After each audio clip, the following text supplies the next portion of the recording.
Alrighty, I think we're up and running. Can folks hear me and see me okay?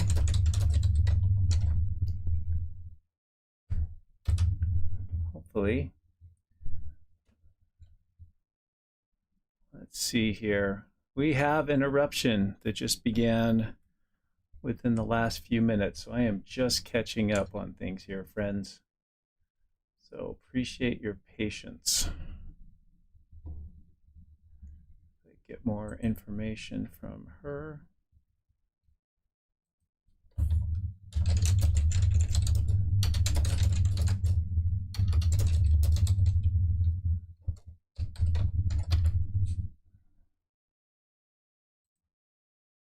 Okay. Great. Looks like folks are chiming in and they can see and hear me okay. So, holy smokes. We've got lava, friends. This was quite unexpected for me. I was definitely thinking we had a few weeks to go before anything took place. And so this was not on my radar for today or even for this month, to be honest. But there we have an eruption, another fissure eruption. I'll try as best I can. We'll do this as a community as we always do, and share information as we can together. I've watched this for a few minutes now. This is probably the best camera that's showing everything, and it does look like it's lengthening a little bit over what initially started. So I will try to catch you up on things here. The quick story is I was just getting ready to leave the office, was heading to a yoga class, and I got a message from Amanda Jo saying that there was a warning that an eruption was about to begin. And I thought, what? How could that be?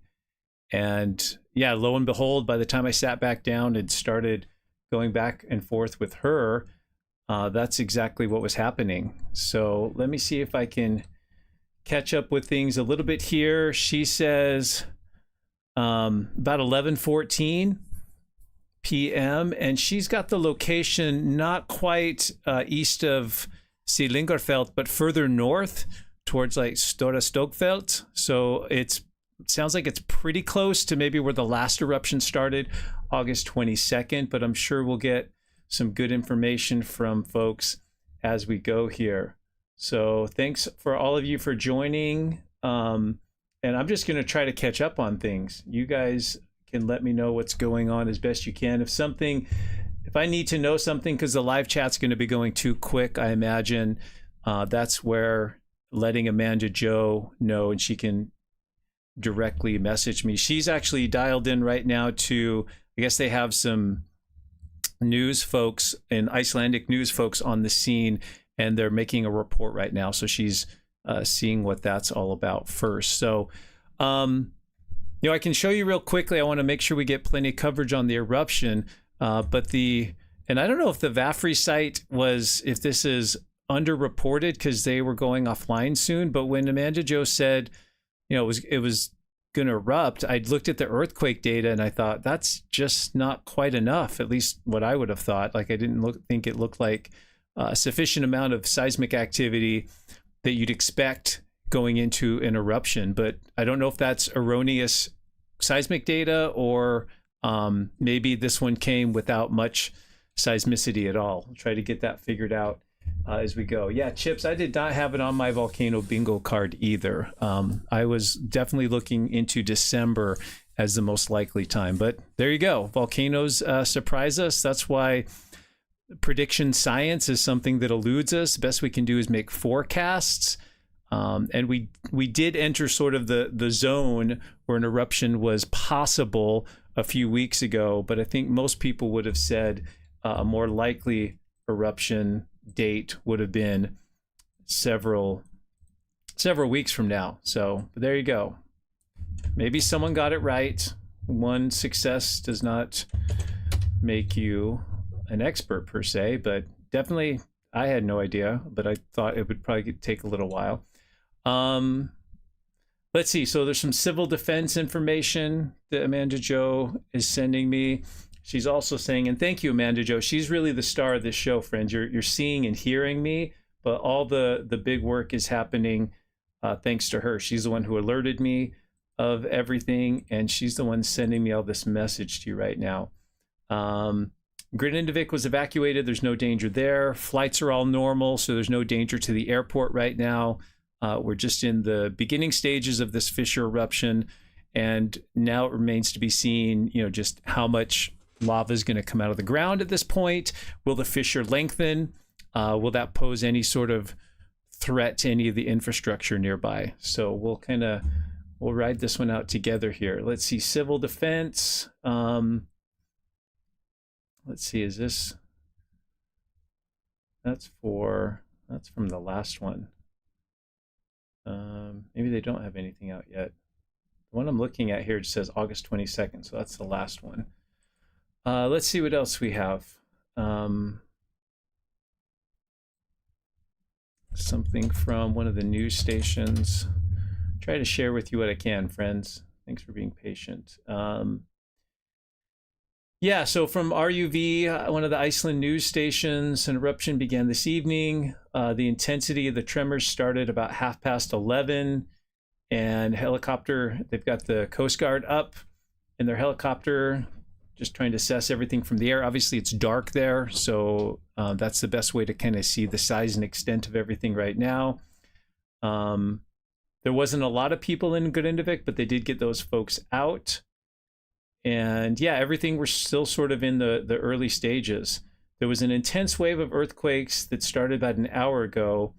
Yeah, so it sounds like pretty limited warning time, and that the seismicity ramped up pretty quickly over a pretty short period of time. I might pull up another earthquake site. Let's go to that new one, shall we? And see if that one has more seismic data, because I just can't tell if the Vafri site has, because we know it was going to go away sometime soon. So I don't know if it's still actually showing those quakes or not.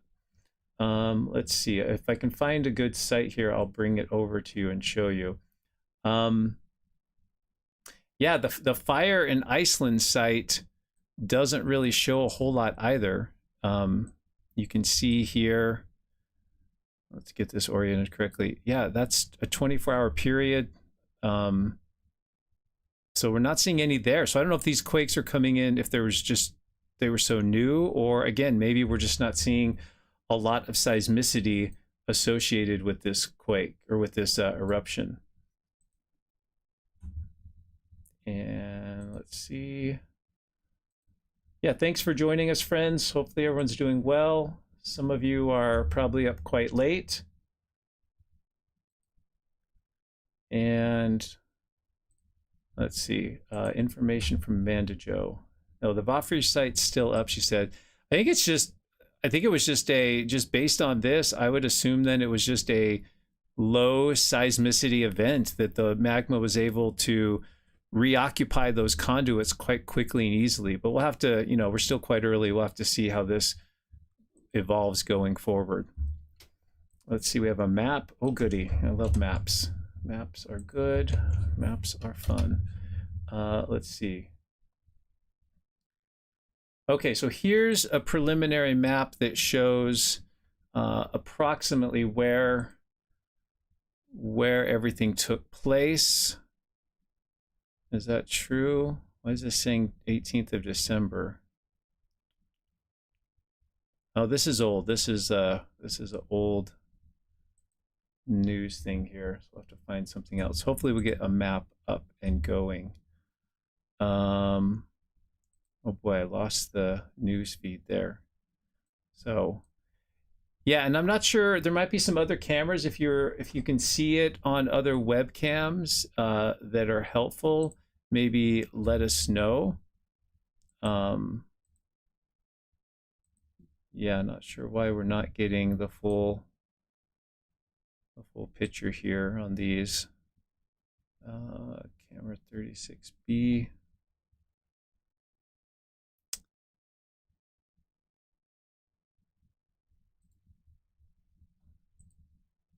Yeah, trying to just find the best webcam to see everything go down. Oh, there we go. There it is.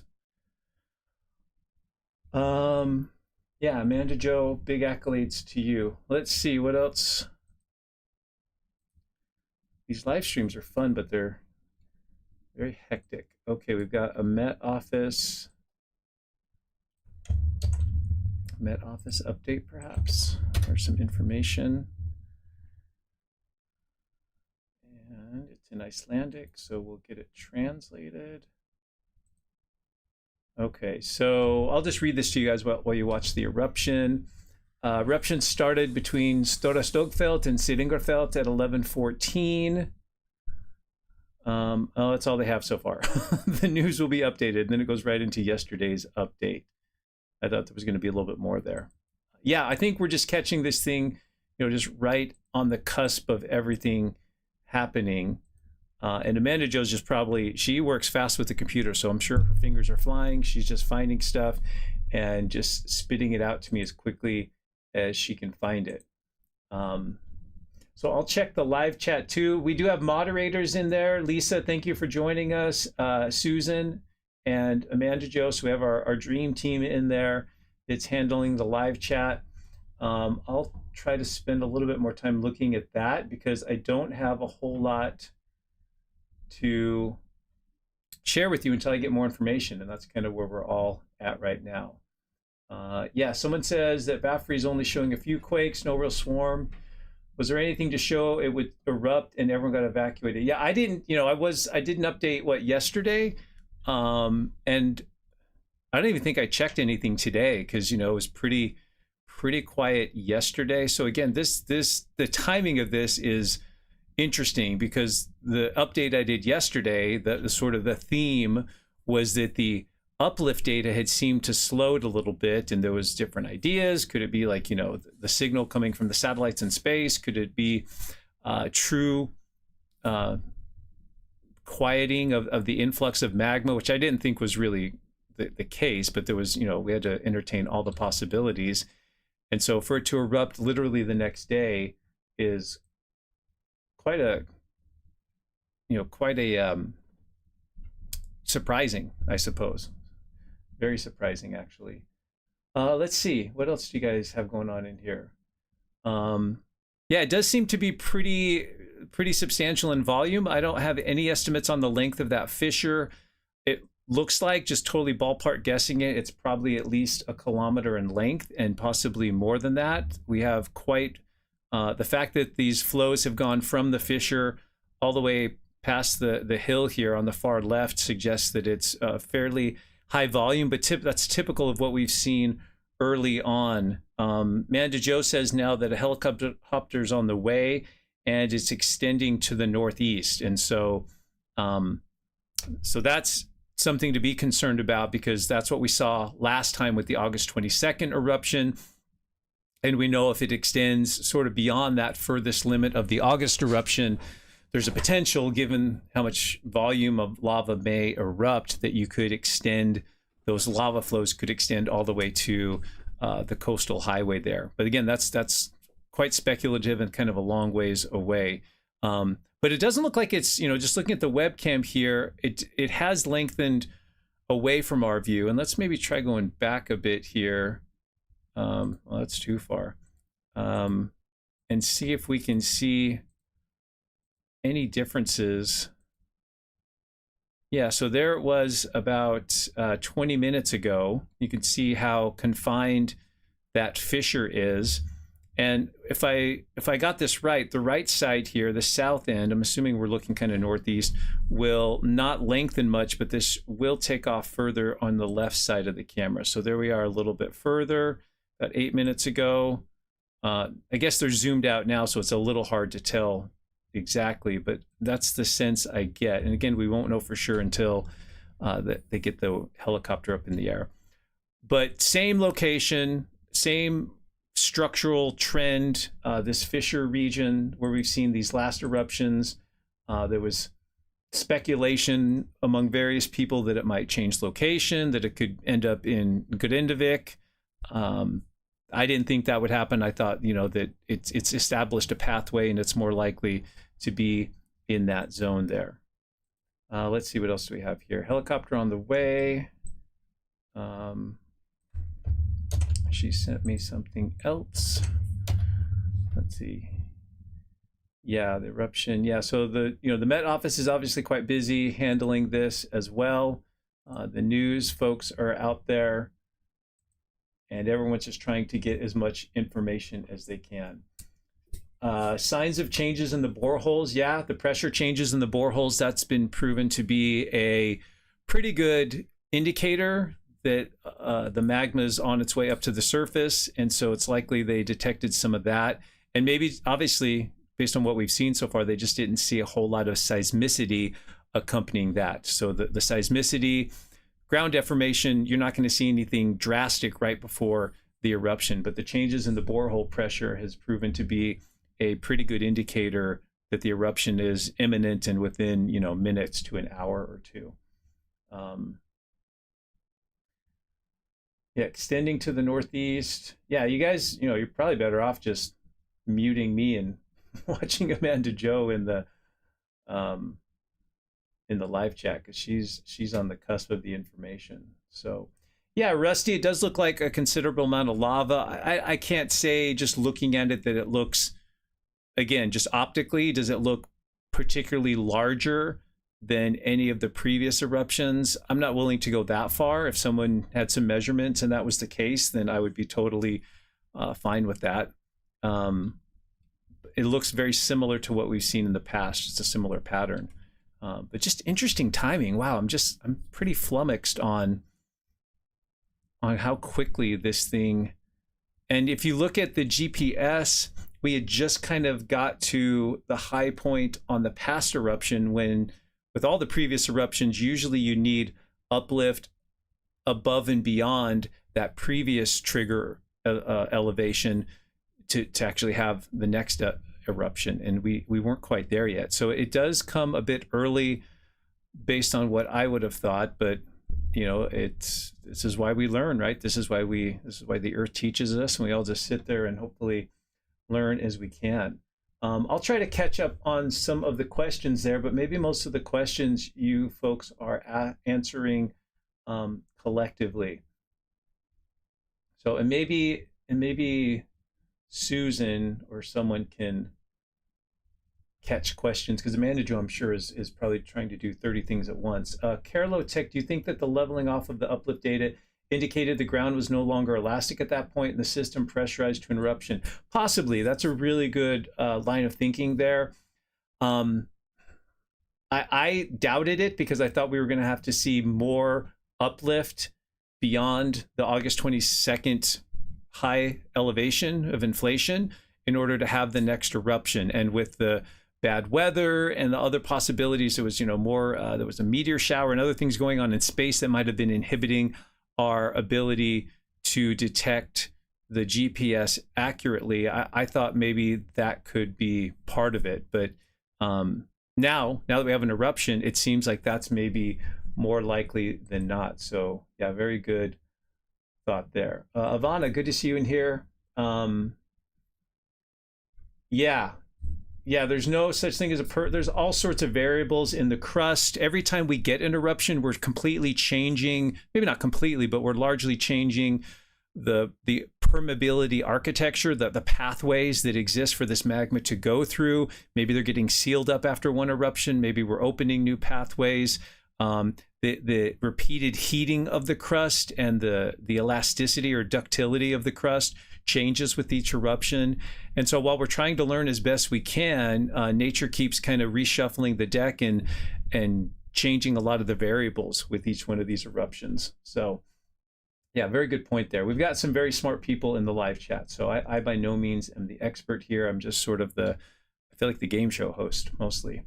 Yeah, evacuation. Is there a trend of decreased earthquakes leading up to an eruption? Could an open conduit form so there are less rocks to break to get to the surface? Generally, Brian, that's not usually the case. The magma usually has to break the rock and widen the space, the crack in the rock, in order to get the magma to the surface. In this eruption, however, we already had pathways and conduits that were created. And so the idea is that after the August 22nd eruption came and went, what was the consistency of the magma in those conduits? Was it completely solidified and stiff and ready to break again? Probably not, because we should have seen a lot more earthquakes. So that sort of leads to the possible interpretation that that magma that was still in the fracture spaces and in the conduits, the plumbing system, if you will, was maybe still warm, maybe partially molten, and therefore it was easier for that next batch of magma to move through the system without generating substantial seismic activity in order to trigger the eruption that we have here today. Yeah, Met Office was not expecting a November eruption. I know some people said November, and yeah, if you got it right, you got it right, right? It's like, you know, Russian roulette. If you bet on red 42 or whatever, and you got it right, then that's great. But I think this one was a bit less, you know, the forecast in terms of timing. This one is definitely a earlier than forecasted eruption. I think the other ones, we kind of saw the window, and I think there were reasonable predictions or forecasts on when those eruptions would take place that were within the realm of, you know, acceptability. This one much sooner. So what'll be interesting to see once we get the Coast Guard up, and if Amanda Joe, if you get any feed from the helicopter, let us know. She says the eruption can be seen from Reykjavik in the capital area. But if we get the helicopter up, what'll be interesting to see is there a preferred direction that this lava is traveling, coming out of these vents? Is it mainly going to the west? Is it mainly going to the east? Of course, as we have seen with past eruptions, these things start out as you can see there, a curtain of fire, lava erupting from the entire length of the fissure, although you can see there's some regions in the fissure system that are more vigorous than others. And those more vigorous regions are the places where the lava is going to come out in a greater volume. It's going to advance farther. And that's the ones we want to keep track of. I mean, you can see over here on the left side of the webcam, that lava is traveling quite quickly right there. Amanda Joe says, intense quakes to lead up. Perhaps check the Met Office earthquake map to see if anything different shows there. Yeah, that's a good thought. I can go back to that and see what that one looks like. Yeah, the fissure, we're not sure if the fissure's extending, but there's some reports that it has extended. No danger to Grindavik if you're just coming on board. The town's been evacuated, and this is further north. This is near Stora Stokfelt. Let me pull up my little cute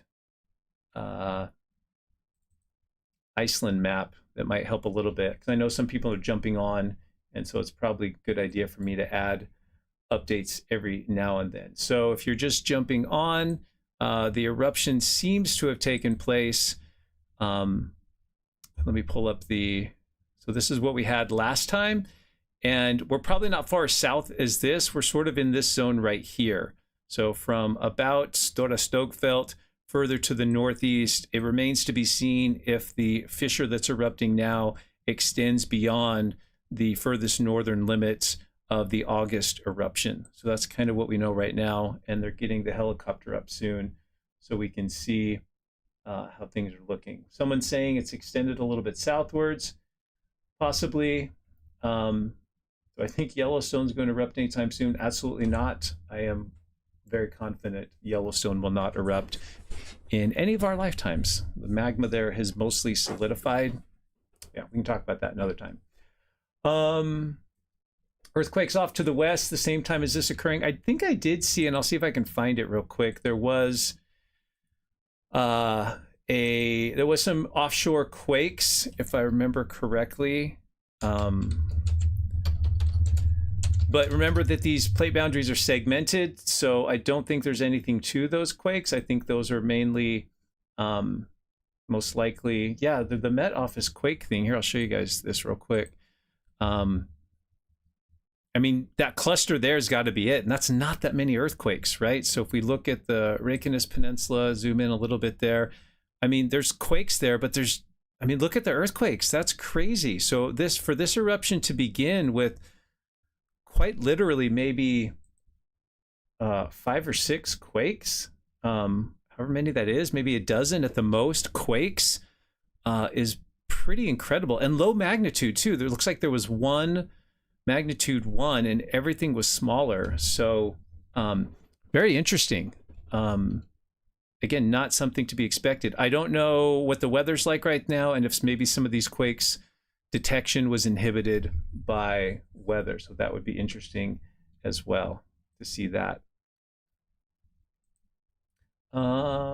Yeah, I think we're all surprised. I guess in a way this is good on a selfish note because we were leaving for vacation next week for Thanksgiving, and it's nice that the eruption coincided with me still here in the office. So including the negative quake, someone's saying there were 74 in the hour previous to the start. Yeah, but that's still including the really tiny ones, which is kind of incredible.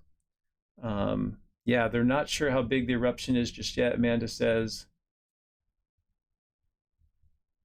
Low levels of signals on the eve of the eruption may indicate the eruption is not as powerful as in the last eruption. That's possible. It's possible you had the system just barely at the point of, being possible to erupt, like pressurization wise, and you had these weak conduits, these pathways for the magma to come through, so that you're getting an eruption sooner and possibly with less volume or weaker than you would had those pathways sealed up and been a little bit more closed and robust. And so it's possible we're seeing an earlier and weaker eruption than we might have had, a month from now or whenever.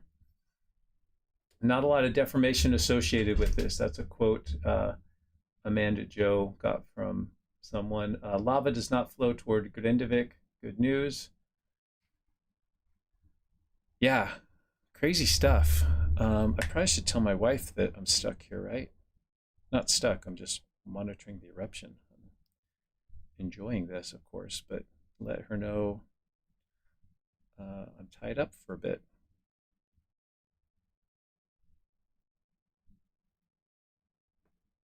Okay, there we go.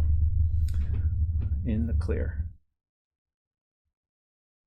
Blue Lagoon was evacuated. Yeah, that's good to know. It sounds like they, I think the borehole pressure changes and what little bit of seismicity. I mean, kudos to the Icelandic scientists for just having the monitoring of these precursor events that led to, getting the people out of harm's way that were potentially at risk here.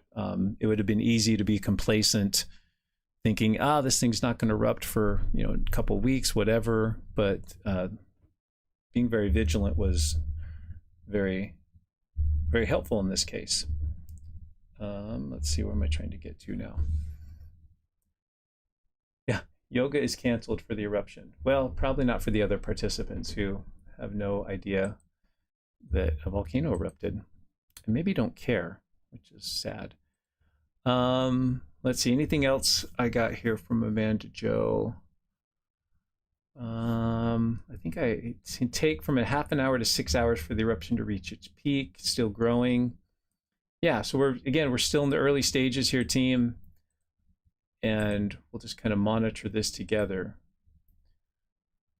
Ideally, if past events, and I've been on several of these now, I guess all of them, or most of them over the past year, not all of them, most of them, we should start seeing maybe some footage from the Coast Guard, which will be very helpful. And we may get some other information, maybe some maps, maybe some other webcam views that indicate kind of what's going on in this area. If anyone has anything to share on the live chat or webcam views or whatnot, those are always appreciated. As always, I'm trying to keep you updated as best I can. I'm checking right now to see if the MBL webcams are any better. Not really. I can show you those real quick if you'd like. So here's one of the news outlets. And so their webcams are fixed. This one's looking towards Grindavik, so you can see the glow in the sky and the clouds drifting by and the lights of the town, but no lava on that. This one, I'm not, this one definitely is looking, I think from Thorpor, it's looking to the northeast. So it's just catching a little bit of the glow there. And maybe a little bit there with that one. But these views here are not quite as good as what we have here. And sad we don't have our live from Iceland webcams up anymore to use. So we kind of lost some of the resources we had. What about the Met Office put up some new webcams? Are those helpful? Is there anything to be seen on those? I don't know if anyone knows for sure. I'm not sure exactly where those are. RUV has one okay view, says Robert. How long's the vent, Jody? We're not sure. We haven't got any official measurements. Very ballpark guesses would be at least a kilometer, possibly 2. Could be a little bit more than that. So we're still figuring it out as we go. Yeah, some folks there from Iceland that are heading out to a viewpoint. Great news. Be safe. Yeah, and if you are in Iceland, just make sure you're following whatever local rules and regulations are out there in terms of, where you park, where you're viewing things. Remember, we also have, emergency personnel and other public folks out there that are working and trying to keep things safe. And what we don't want is a bunch of people hiking through the dark in this terrain to try to get closer. So, but apparently you can see it from Reykjavik. There's undoubtedly you can see it from the glow from Grindavik and Vogar and probably the Keflavik area. So I have no doubt there's some nice viewing areas to be seen. Is there a video of the start? I didn't see one. Good question. I don't think this camera caught it. Maybe they did. Let's see. Yeah, I guess they kind of did, or close. So here we are, however many minutes ago. And I'm just skipping ahead 5 seconds at a time. And then boom, right there. Yeah, so I guess they did catch it with this view to the, I believe that's a view to the northeast. Yeah, so it kind of just went like that. There you go. There's the start of it.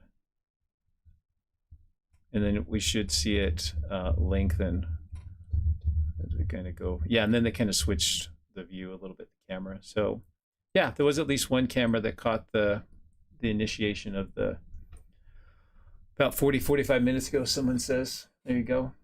Definitely can see it from Keflavik.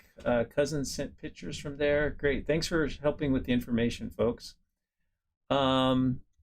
Steam from the cone in the foreground. No, I mean, there's probably venting of just water vapor, but not magmatic gases coming out. So this bottom camera kind of is panning around and showing the edge of the lava field here. Eruption is located just to the northeast of the power plant Blue Lagoon area near the hill Stora Stokfelt. So it's pretty much similar to the location we saw the last eruption in August. Yep, so the location of this eruption, largely similar to what we saw with this last eruption. So well north of Grindavik, which right now does not seem to be in any danger. Remember, we have these defensive berms erected around the area. This map I'm showing you right now is the last eruption, so this is not current for this eruption that's going on now, but it looks like we're seeing an eruption, in the northern half of this area here. At least that's what our estimates are. Always tricky when it's dark. Someone says a helicopter is going live. If someone can send me the site there, the feed for that would be great. Always helpful.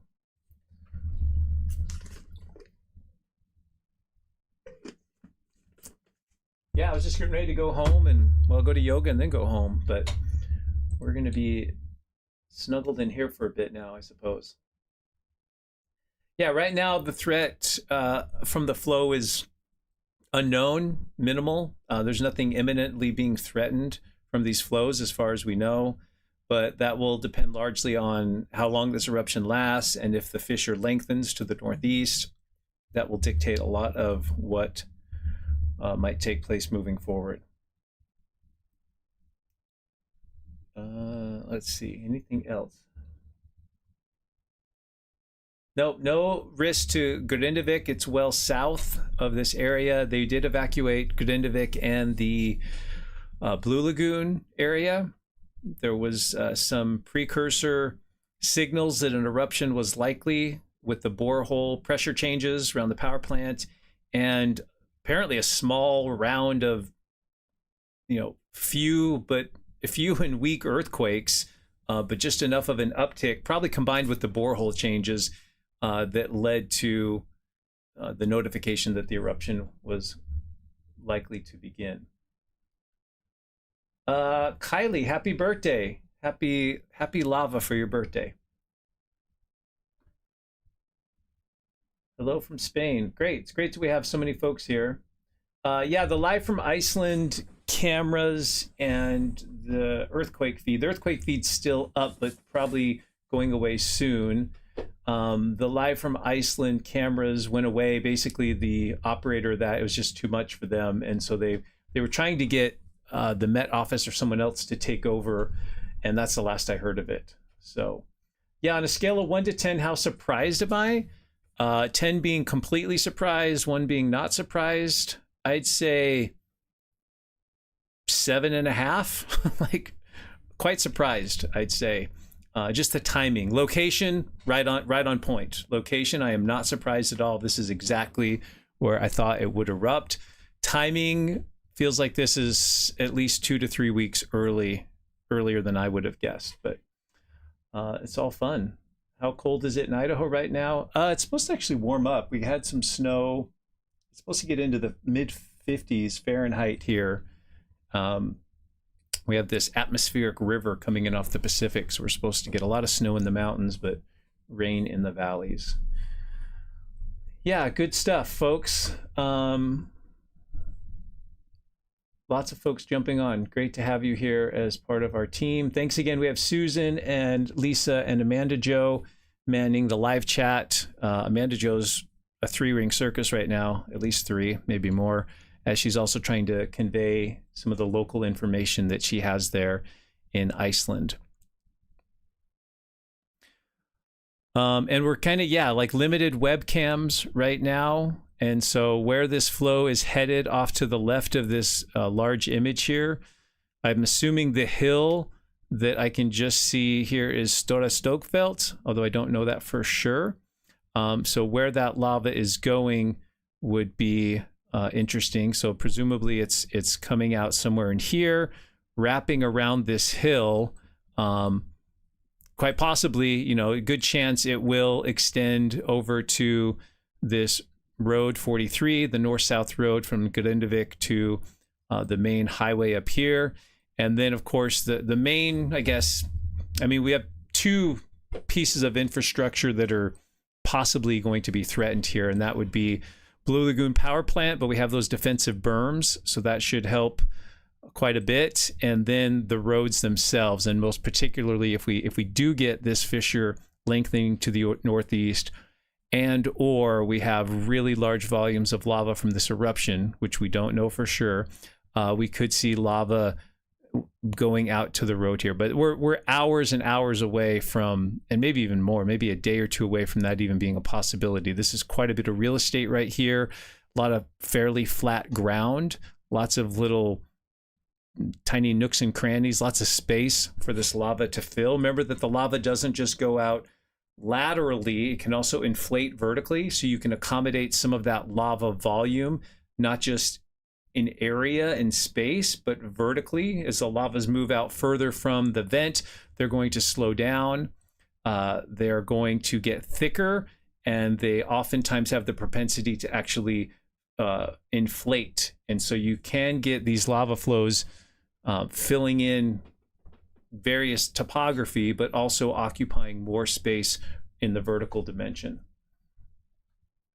Amanda Jo, let's see, they said on the news, I'm just reading the live chat here, fissures lengthening to the northeast, lava is flowing towards the roadway, so that north-south road, and eruption seems a bit smaller Possibly. It's hard. It's not. I don't think it's as long. I think that August one. How long was that fissure? 4 kilometers, something like that. I don't think. Again, just looking at it, I have no basis of measurement. I don't feel like it's as long as that fissure system, but that one also took, tens of minutes, if not a few hours, to get to that full length, and we're still here at a pretty early place here. We're maybe what, the eruption's been going on not quite an hour, and so some of that information Amanda Jo gave us apparently coming from a reporter. So good stuff, folks. What time did this start? It started at 11. What was the time, Amanda Jo? I'll look it up. Don't worry about it. It was 11:40 something. No, I can't find it. Anyway, between 10 and 11, or no, it was after 11 local time, PM. Yeah, after 11. It was after 4 here. There we go. Some people are giving us the time. 11:15, 11:14, something about like that. Let's see. Oh, someone says they've updated the Vafri site. Oh yeah, so look at that. We definitely have. Yeah, and I don't know if there's some issues with the data coming in. I'm having a hard time loading it, but now there's definitely more earthquakes plotted on here than we saw before. NBL's trying to get, yeah, so that's what we'd expect, right? So I think the data just came in late. You can see the time on these. These are coming in right before the eruption, 10:54, 11 o'clock p.m. So this is definitely the earthquakes they saw in the data that told them that the eruption was coming. And this is what we expect to see. This is more characteristic, right? In terms of clustering of the quakes, both in space and in time. If you look at the time of these earthquakes, they're all coming in rapid fire succession, one after another. They don't particularly have to be large. And in fact, if you look in here, there's a 1.9, a 1.4, a 1.2. Doesn't really matter necessarily how large they are, but we'd expect to see a substantial amount of rock breaking as that magma makes its way to the surface. It's got to accommodate space for itself by breaking rock, and this is the sort of earthquake pattern we'd expect to see. And this helps us, of course, see much better where the eruption began, just right to the east or slightly southeast of Stora Stokfelt. And then, of course, we think that the fissure has lengthened further to the north. So at least now I feel a little bit better about the data I'm seeing, that there was apparently some sort of lag in the feed of earthquakes, and now we're seeing that stream of earthquakes coming in to indicate, yeah, when this eruption began. That's much. So it was definitely the earthquakes picking up in conjunction with the borehole pressure changes that sort of led to this. Good stuff. Yeah, maybe some of the weather, not picking up the small quakes, but with an eruption beginning, you don't need those small quakes to see it on the seismometers. Does increasing mass from surface lava affect eruption processes subsurface? Not really. I think it's pretty minimal. You're putting magma from the subsurface onto the ground, so you're relieving some of that pressure that's in the subsurface. But by adding more weight to it, remember these rocks now are hot both at depth and essentially at the surface. So there can be some elevation adjustments. There can be some subsidence associated with this, but you're also building up the land with more lava, and that usually tends to supersede any sort of subsidence that might be occurring because you're bringing lava out of the system. Good questions. Live broadcast from the Coast Guard. So what happens if I click on that over here? Let's see if I can pull that up here.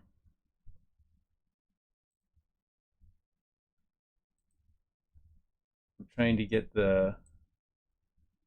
okay, here's maybe Thanks, Amanda Joe. Is this the helicopter feed? Nope. Oh, she's got it sent to me over here. All right, so let me grab that. The Coast Guard feed is up and running. So let me get that up on the screen here.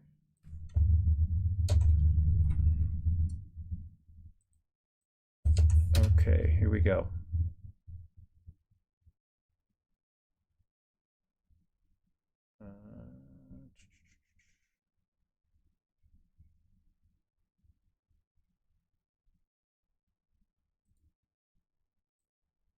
Okay, so here is the helicopter, live feed from the helicopter.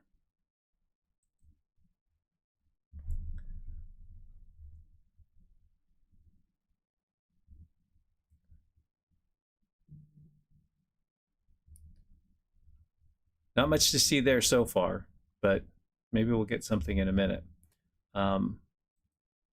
Let me kind of pull that off to the side. I'll keep monitoring that, and if they, looks like they just got into the helicopter and the camera's just kind of fixed looking down. So hopefully that changes. Then we can see what the helicopter's seeing. Yeah, it's still just showing the same thing. And let's see, we've got a couple other things Amanda Joe sent me. Here's another webcam. So here's a different camera angle. So the RUV cam looking from Thorpin. So that's looking to the northeast. There's Sýlingarfjall, Stora Stokfjall, looks like to me. I'll keep watching checking the other camera here.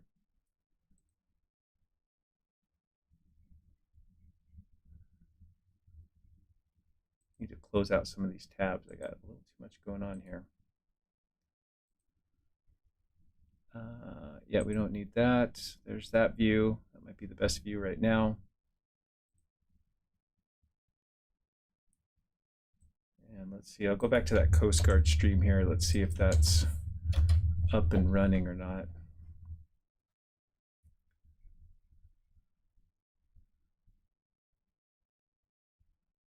They've got their geophysicist, Magnus Tumi Gudmundsson. He's on the helicopter trying to understand the fracture, the fissure, its location and length. So that's good. They've got some folks up in the air with them. Yeah, they don't have anything yet on the helicopter cam, but I'll keep checking that and chime in if I see anything going on there.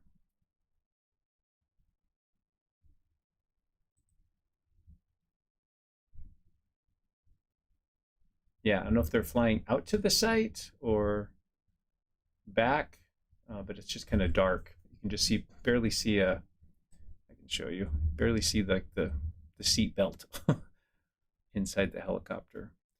My guess is, since we just got this, they're probably flying out to the site, possibly from Reykjavik. And so that's why we can't see a whole lot just yet, but I'll keep looking at that. Yeah, I think Amanda Joe shared the helicopter link, if that helps. What's going on here? Yeah, it is dinner time. If you can bring me a pizza, that'd be great, but I'll be okay. I'll get someone to bring me something here. Let's see what else. Yeah, the other thing to watch here is the size or the height of the fountains. Are they getting higher? Are they getting smaller?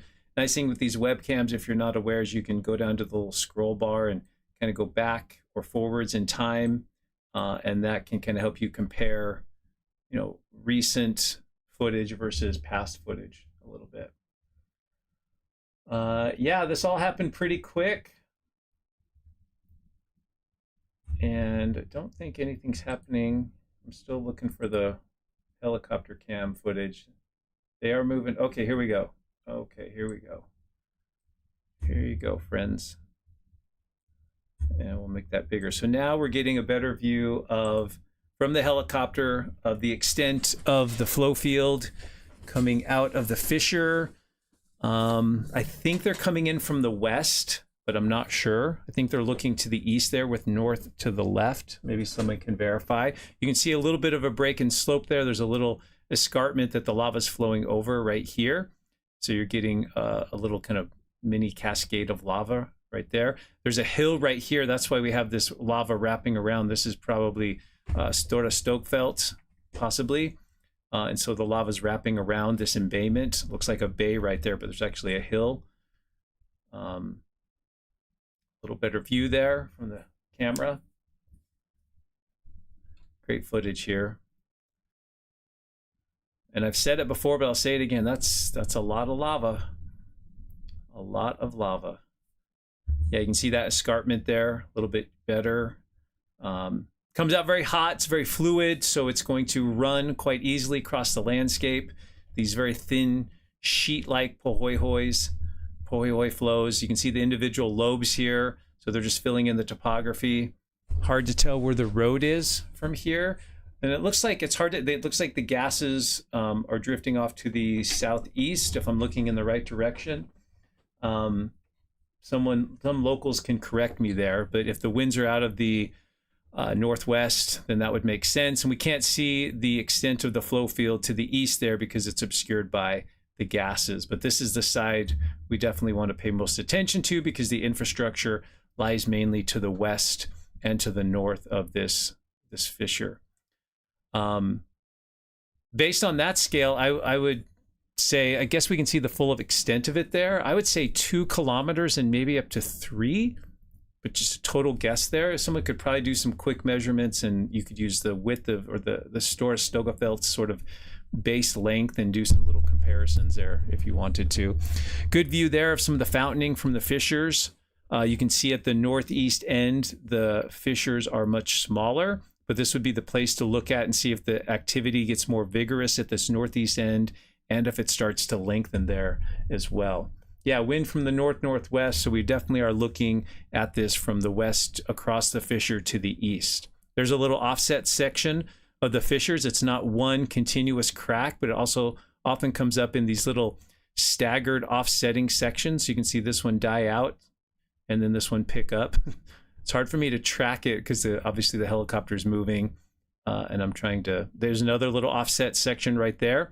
And you can see some of the mounds here. So it looks like it came up right through an older set of cones, older spatter cones from one of the prior eruptions, most likely those August eruptions, I would guess. What else do we have going on here? Yeah, flow field just sort of spreading out. Now we can see across to the east side. There we go, zoomed back out. This section here is probably this, we got this leading edge coming out here that's extended the furthest on the south side of Stora Stokfelt. Yeah, that's probably getting close to the road. You can see Grindavik there in the distance. So that's the south end of the fissure system.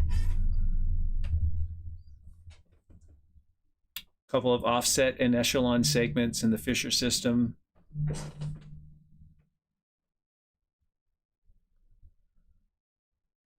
And the northeast tip right there, and then big flow field out to the east. So good news is it looks like a substantial amount of this lava went to the east into this area where we have plenty of room for that lava to accumulate. No danger or hazard there. And then a little bit of it went off to the west here. It's just kind of following the topography. Yeah, so now you can see, now we're looking at an end on, you can see there's at least 3 discrete fissure segments. There's this long one here, actually sort of 2, a little short middle one, and everything's right stepping. So as you look in that direction, everything steps to the right, steps to the right. So it's sort of a right and echelon or dextral section of segments there. Great view right there. Whoops.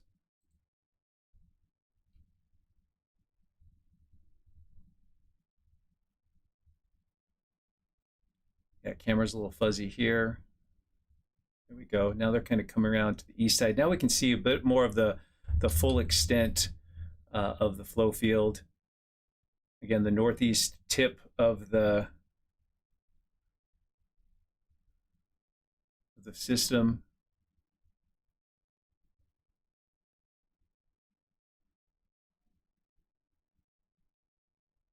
There's the hill. That's why you see that big embayment there. That's Stora Stokbelt. You know, there's not much. It's lower topography over here on the east side, and there's quite a bit of space for this lava to accumulate in. So we've got plenty of room to accommodate all this lava before it would need to go anywhere important from a human standpoint. You can see the gases drifting downwind to the south-southeast.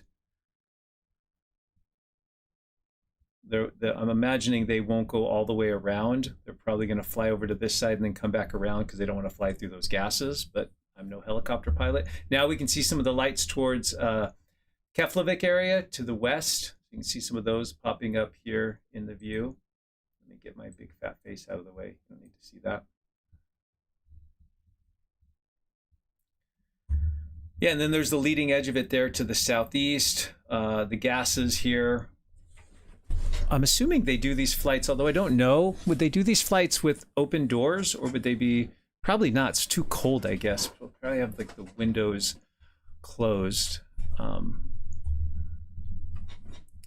And now we're back to, maybe that might be it for their video footage. We'll have to see, because that person's obviously on that right side of the helicopter, and once they turn around, they might be able to switch seats and then view it out the other side. So we'll have to see if it gets better moving forward. We'll stay with this for a little bit longer because that was some really nice footage there.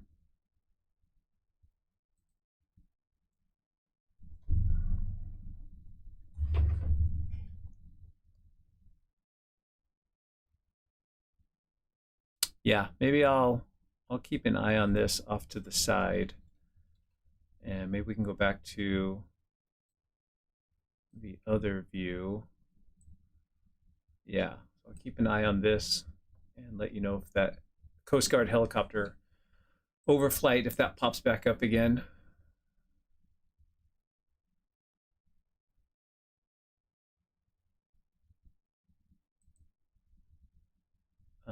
Let's see here.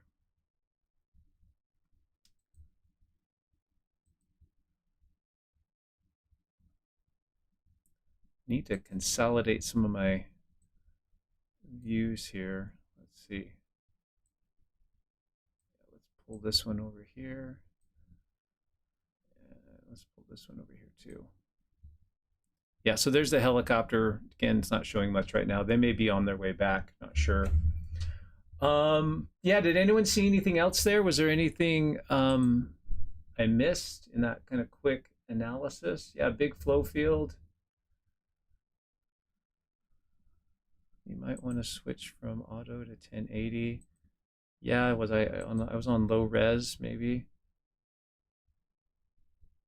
Oh, auto to 1080. I think it was. I think the helicopter feed just cut out, so that might have been it for the helicopter feed.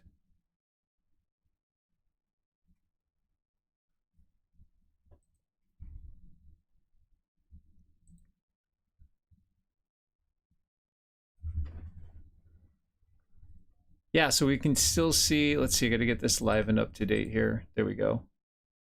Okay, so now we're seeing the live feed from these webcams, a little closer view of some of the flows there.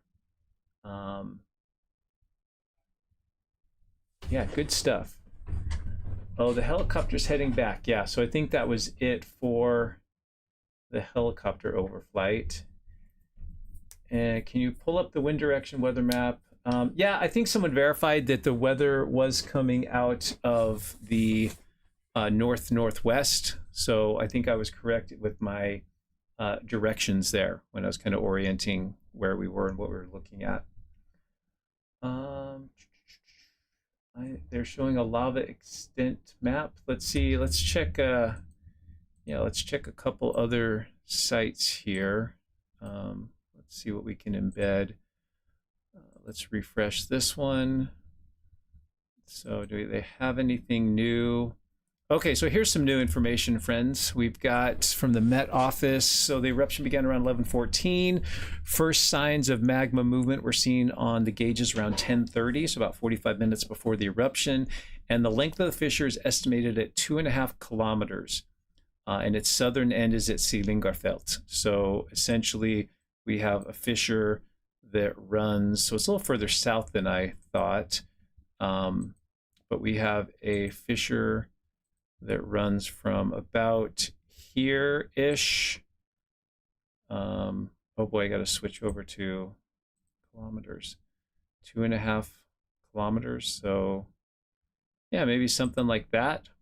And then let's we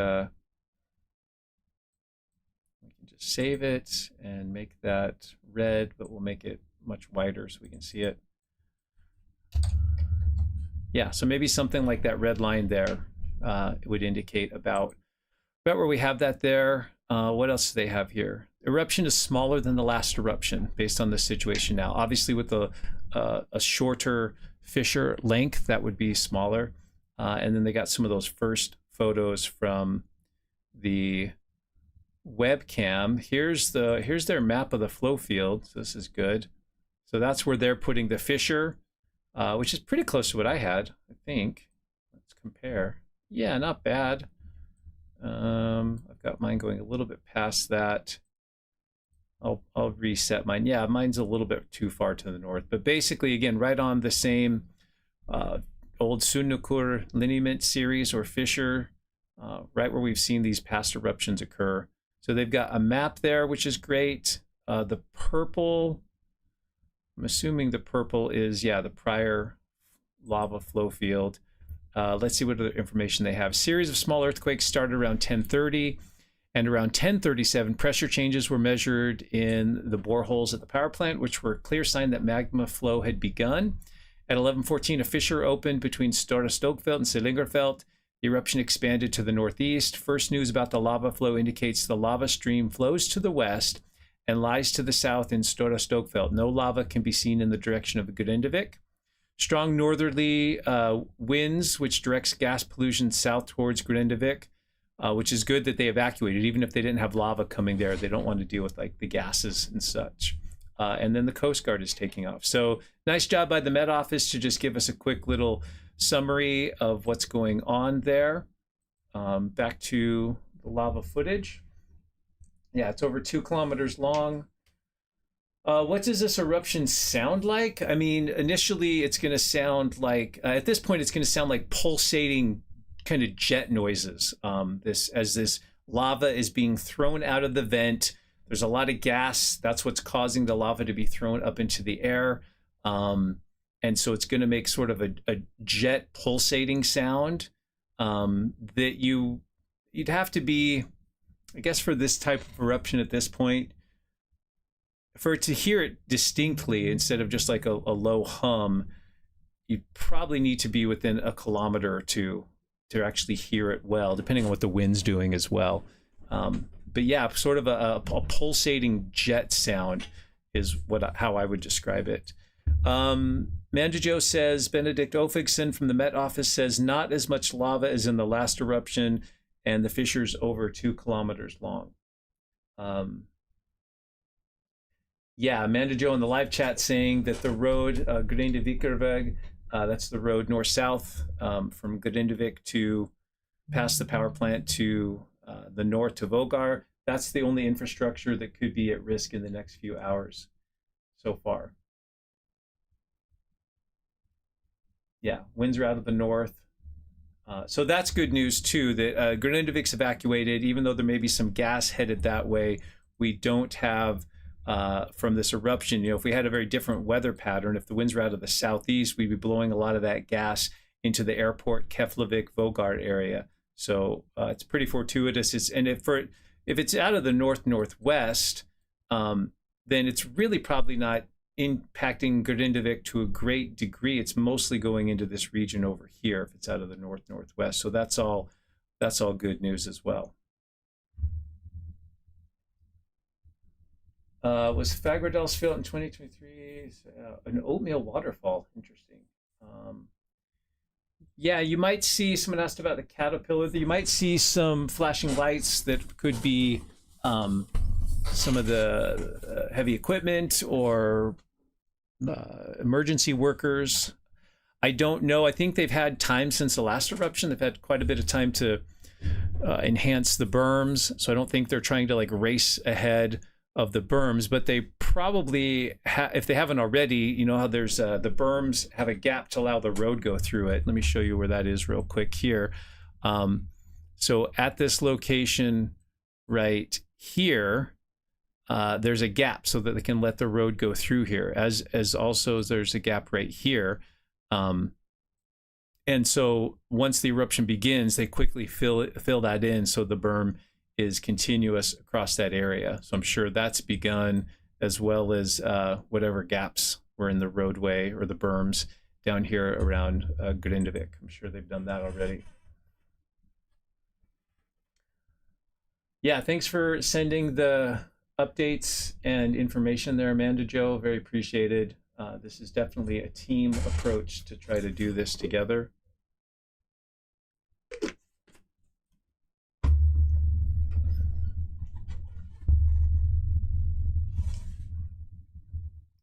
Yeah, the 7th eruption this year. Is that right? So we had January, February, March, May, August. Wait, it's the 6th. It's the 7th in the series, right? January 14th, February 8th, March 16th, May 29th, and then August 22nd, and now November 20th. So this is actually the 6th eruption in 2024, if I counted right, but the 7th eruption of this sequence in this area, because we had the first one last year on December 18th. So 7 eruptions total and 6 this year. Good stuff. Yeah,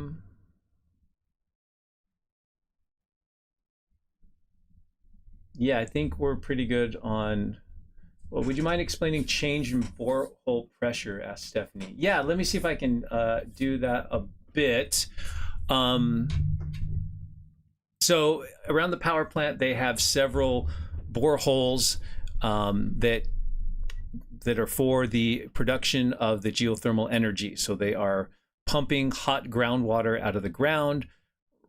I think it's a binary system, so then they're generating electricity. I'm not an expert on the geothermal thing, but they can put sensors down some of those holes, either old exploration holes or possibly production holes. I'm not quite sure, but the idea is that they can detect pressure changes in the rock that would let them know that the rock is under pressure. It's like a strain meter, and therefore, as the magma is moving through the system nearby, if your borehole sensor is close enough, it will detect the change in pressure as that magma is moving through the plumbing system on its way up to the surface. So that's the best I can explain it. Good question if there was someone knew a little better than that, but that would be my way to explain that. How much time can the eruption last? Arriving there on Friday. Friday, like this Friday, Barbara, there's a pretty good chance you might still see a couple spatter cones erupting on your flight in or when you're in that area. I would definitely not change my travel plans. Right now, there's absolutely no indication that this is going to affect any part of the airport area or any of the highways that you need to get from the airport to town. But yeah, by Friday in 2 days, yeah, pretty good chance. You know, a lot of these eruptions have lasted at least, I think the shortest ones lasted maybe 2 or 3 days. And obviously some of the longer ones went a couple of months. Yeah, fountain height, not sure. If I had to venture a guess though, probably a couple 100 meters or so.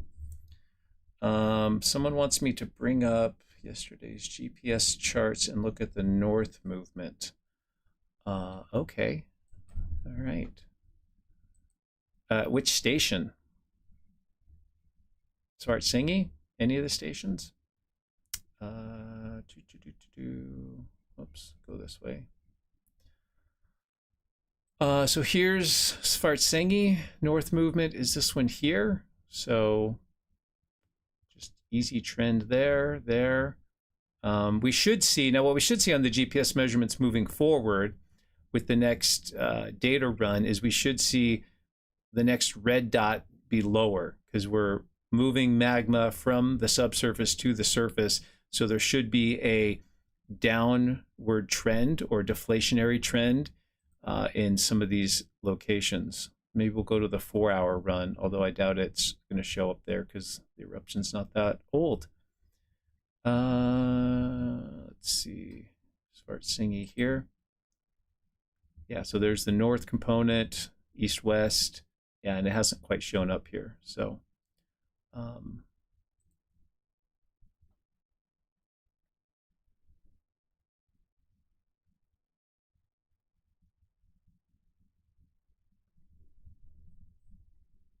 yeah, lots of eruptions happening in Iceland.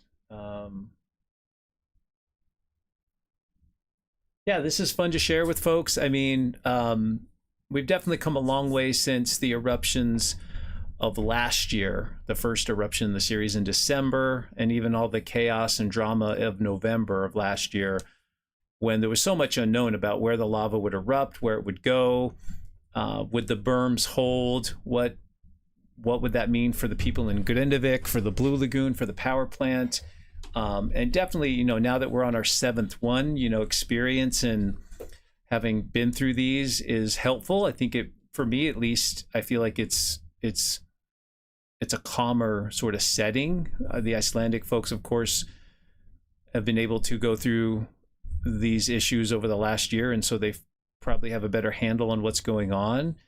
And so, yeah, it's not quite as dramatic or stressful, I hope, than some of those early eruptions.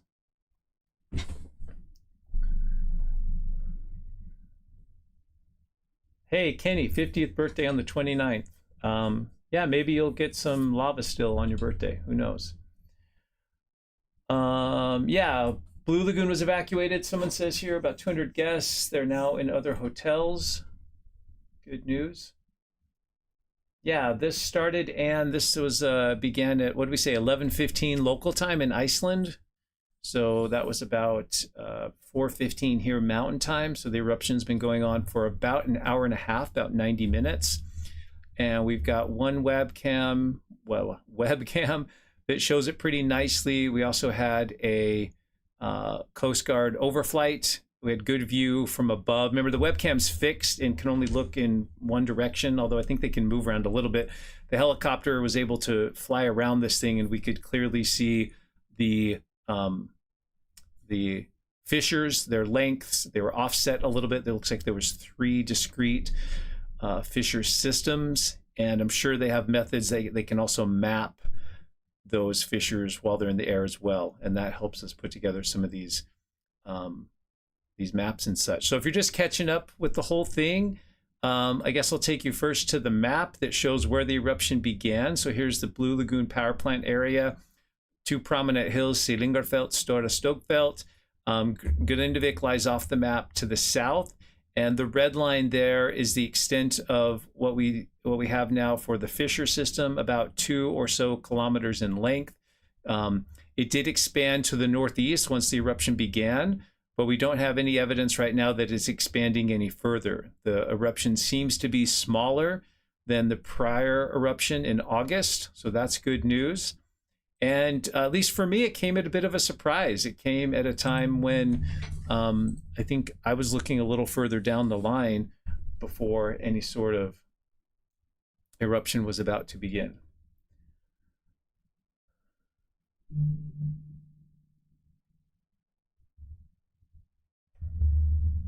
All right, Amanda Joe's trying to keep me informed, and I'm trying my best to keep up. Okay, what does she got for me here?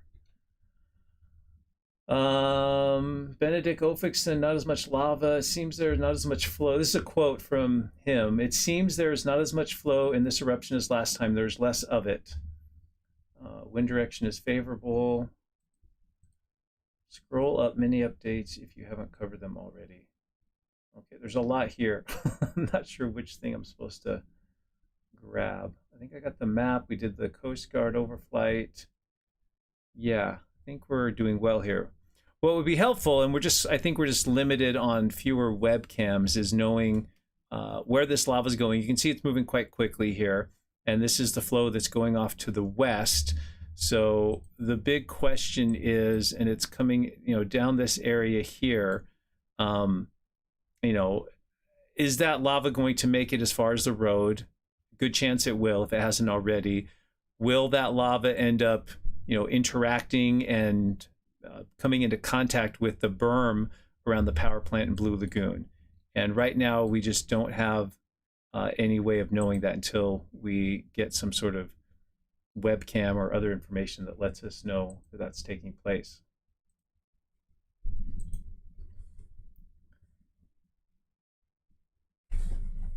Start time was about 11:14 local time PM.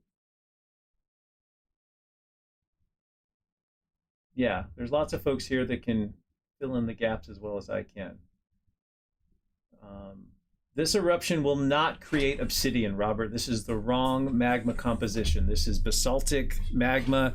Obsidian comes from felsic magma, more silica-rich magma.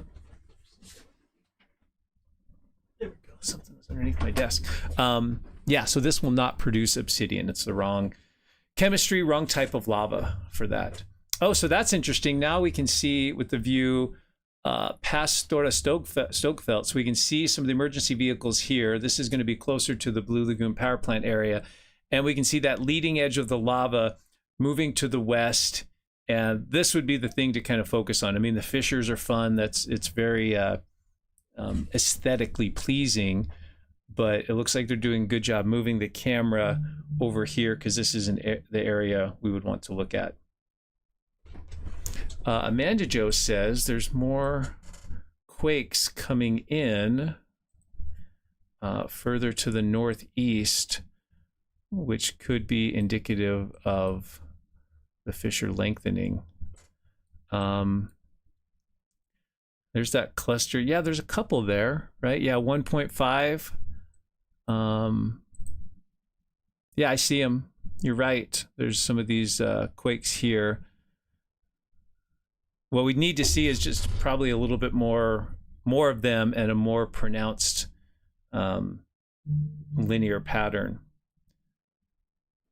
Sounds like they've got the flow estimated at about 1,200 to 1,300 cubic meters per second from Amanda Joe.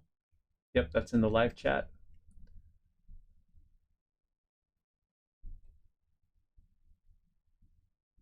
Where there's so few earthquakes, well, actually, Ari, that's what we initially thought, but then the earthquake data came into the system, and now we can see that those earthquakes are there, that there was a significant seismic uptick in the number and the frequency of earthquakes in the hour or so that preceded the eruption. And so we did have a strong seismic signal. That combined with the borehole pressure change was what really alerted the Icelandic authorities that an eruption was about to take place. They evacuated Godindavik and the Blue Lagoon in a fairly timely fashion. And so that's good news there.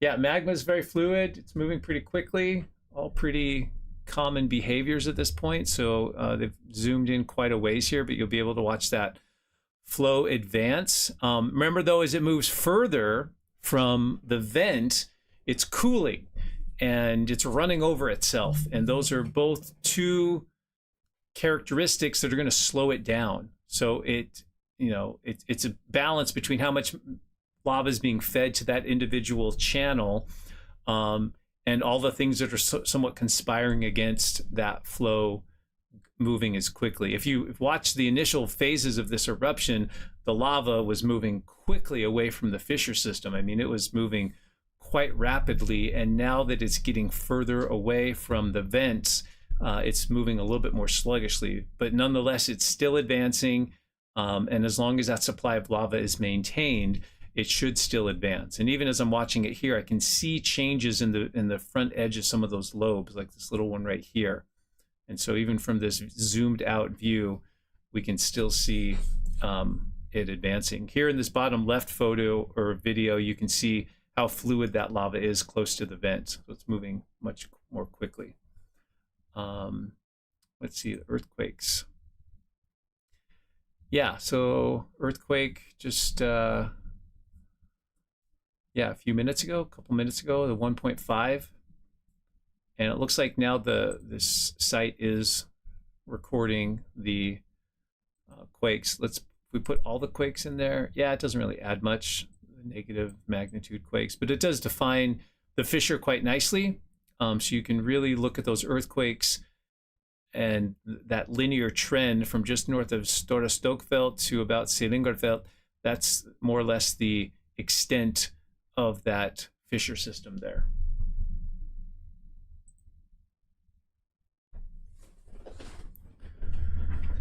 Good stuff. Good stuff.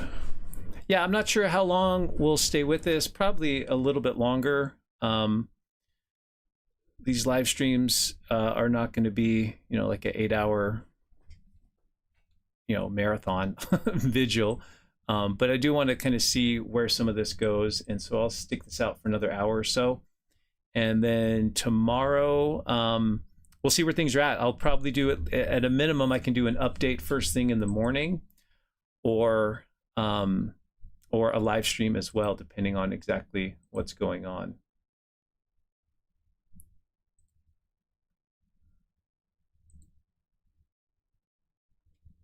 Question: is the composition of the lavas fractionating as it gets further from the vent? Not a whole lot, because it's a pretty short period of time from the site of eruption to where it's actually slowing down, cooling, and solidifying. Yeah, most of that crystal fractionization would take place, when it was underground, if it was cooling underground. Now that it's at the surface, even though it looks very fluid, the time from it, being fluid to stopping and solidifying is fairly quick, in the grand scheme of things. It might be a couple days, but that's actually quite rapid. So there's a nice view there of the road and the leading edge of the flow. We can see the main road from Reykjavik to the airport here in the background, and there's the town of Vogar. So this is a nice view here. We've seen this before. I know we've seen this exact view with prior eruptions of the lava just kind of creeping to the west. And so I would guess, what do you think there, folks? Like maybe half a kilometer away, something like that. Doesn't look like it's too far away.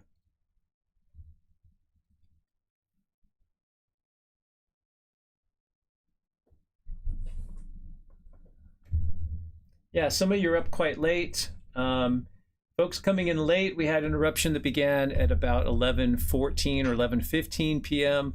in Iceland. It was preceded by a flurry of earthquakes, many of which you can see here in the hour or so before the event. There was also some pressure changes in some of the boreholes at the power plant. The eruption started as a single small fissure, which quickly extended and is now currently about 2 kilometers in length. It is just to the east, shown more or less by my red line here, east of Selingarfeld and Stora Stokfeld. And the main lobe of lava is coming in between the two hills here and advancing towards this roadway. And that's what we're looking at right here.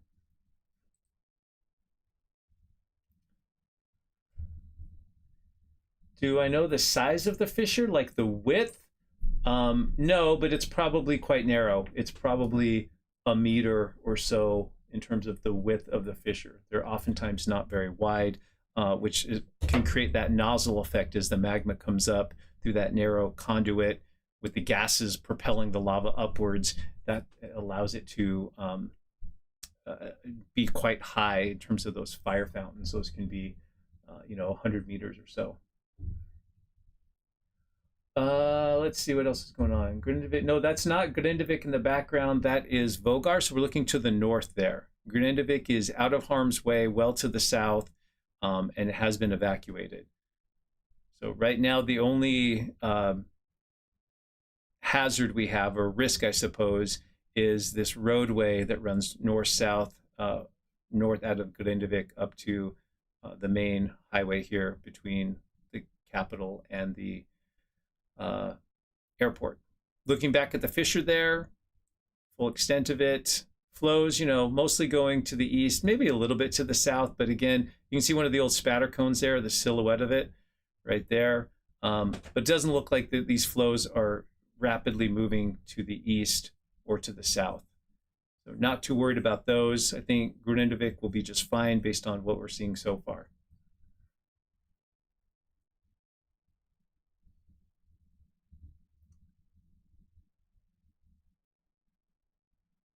Yeah, kind of a weird time for, some of you are up quite late. It's after midnight. I suppose if you're over in the other half of the world, it's already morning the next day. Here in Idaho, it is dark and evening, about 6 p.m., about dinner time.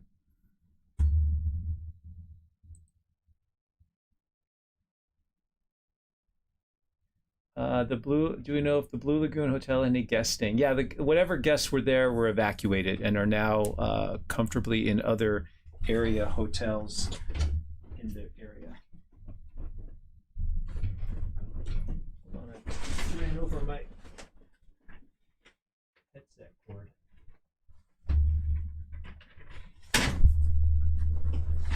All right, sorry about that. I had a cord I ran over with my rolly chair.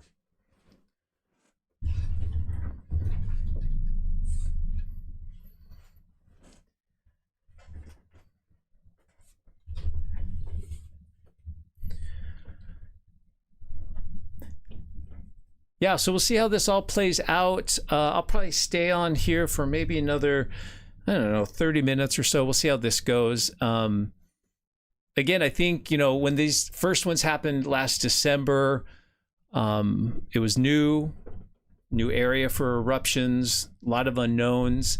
And now that we're on our 7th eruption in this area, it feels a little bit familiar. Obviously, the timing was the biggest surprise, at least for me.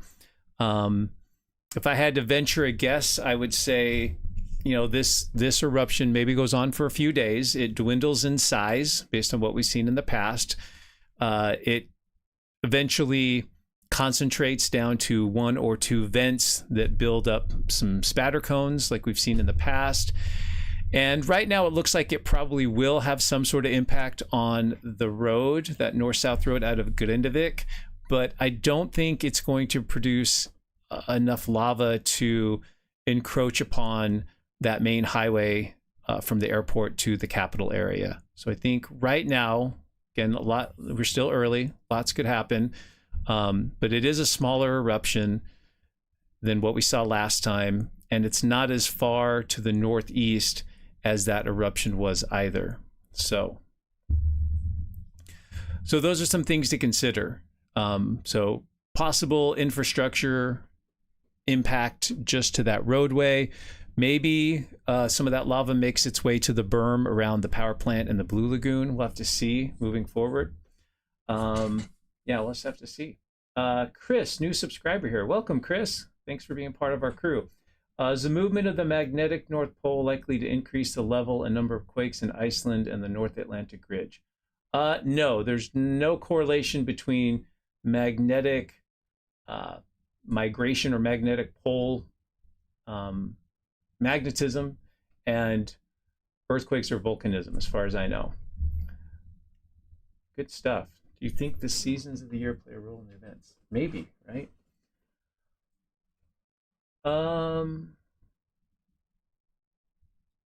Anything else coming through? Let me check my Amanda Joe feed and make sure I haven't. Yeah, she's got the flow, 1,200 to 1,300 cubic meters per second. Does anyone remember what the flow rate was on the last eruption? I want to say it was like twice that, like maybe 3,000 cubic meters a second at its kind of high point there. There you can see some of the magma. There's a couple of the older spatter cones there, so you can actually see. Yeah, they're zooming in on it there. That's an older spatter cone. This fissure vent has opened up right next to it, and this spatter cone which was once probably nice and pristine. Now it will have this younger coating of lava over the top of it to really confuse future geologists when they go and study that.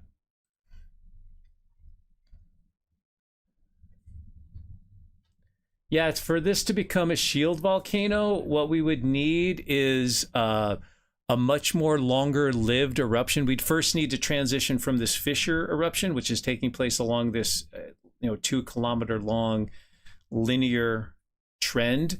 We would need that to consolidate down to one primary vent, and then we would need to keep that vent active for months and possibly a year or more. And then we would very likely see a spatter cone over time transitioning into a shield volcano. We would also need to see, not just little hiccups of lava like the cute spatter cones we've seen in the past, but higher volumes of eruption. So that single vent would need to be emitting higher volumes of lava over longer periods of time, and then you would build a shield volcano. So you need one source for your eruption, more lava coming out of it, and more sustained in terms of length of time. Those would be kind of the 3 parts to the equation for a shield volcano. Do we see an established permanent fixture? Not yet. It's just fire fountaining, which is pretty common in the first several hours of an eruption. Sometimes this can go on for a day or two before it sort of dies down and sort of preferentially consolidates to one specific vent. Is the town basically a day use area now? No, as far as I know, people are living there. Some people never sold their homes and live there. Amanda Jo could probably give you numbers on that. It's open to the public, so people can go into Grindavik. 3,400 for the last, 17,500 for largest. Okay, thank you, Joe. So I was pretty close there for the last eruption. Yeah, and the biggest one was the December one last year, I think. So the rate was a little higher there. River Guide 33, thank you for your kind words. Thank you for the folks that have donated here. Appreciate that. It's a team effort here. Length up to 3 kilometers, says Jack says, according to RUV. What's the height of the lava fountain? Spatter cone there's probably 30-ish meters high. Maybe 100 meters, 330 feet. Maybe some of these fountains, probably a good ballpark number. Let's check our earthquakes again. We are getting, let's see, where are these quakes happening at? They're still kind of at the north end. So it is possible that the fissure lengthens a little bit further to the northeast. I just don't think we're going to see it reach as far to the northeast as we did with the August eruption in terms of the total length. Let's see, anything else coming in? Let me just type something quickly here. Command to Joe to clarify.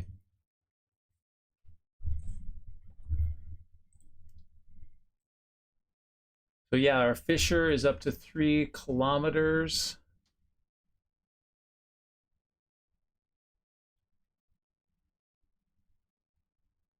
Oh, and Lisa sent me flow rates. Thank you, Lisa, from other eruptions too. Let's see if I can find where that might be. Too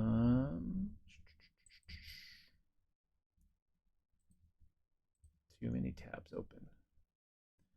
Too many windows, too many tabs. Okay, so here's some stuff from my awesome moderators. Oh, that's great. So yeah, Amanda Jo's done a nice job on my website with summarizing the eruption history.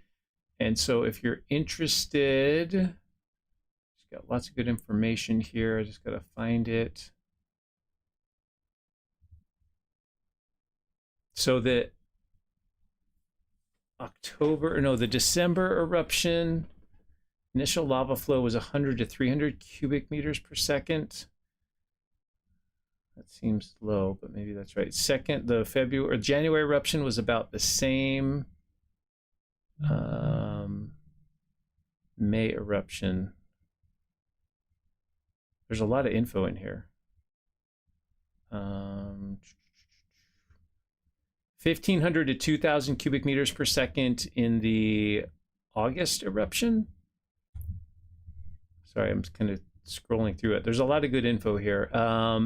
The May eruption, or no, maybe this is the March eruption, 1,100 to 1,200 cubic meters per second.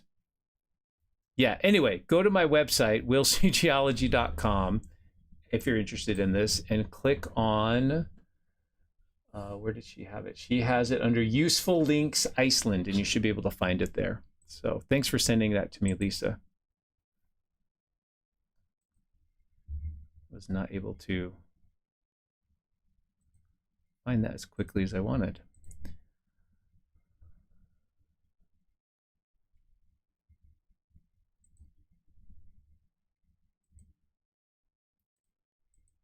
Okay.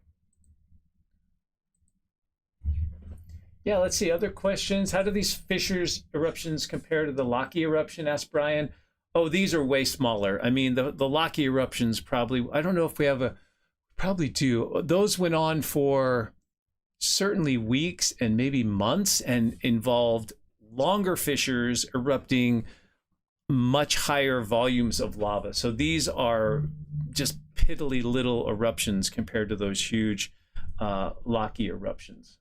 Thanks for your question.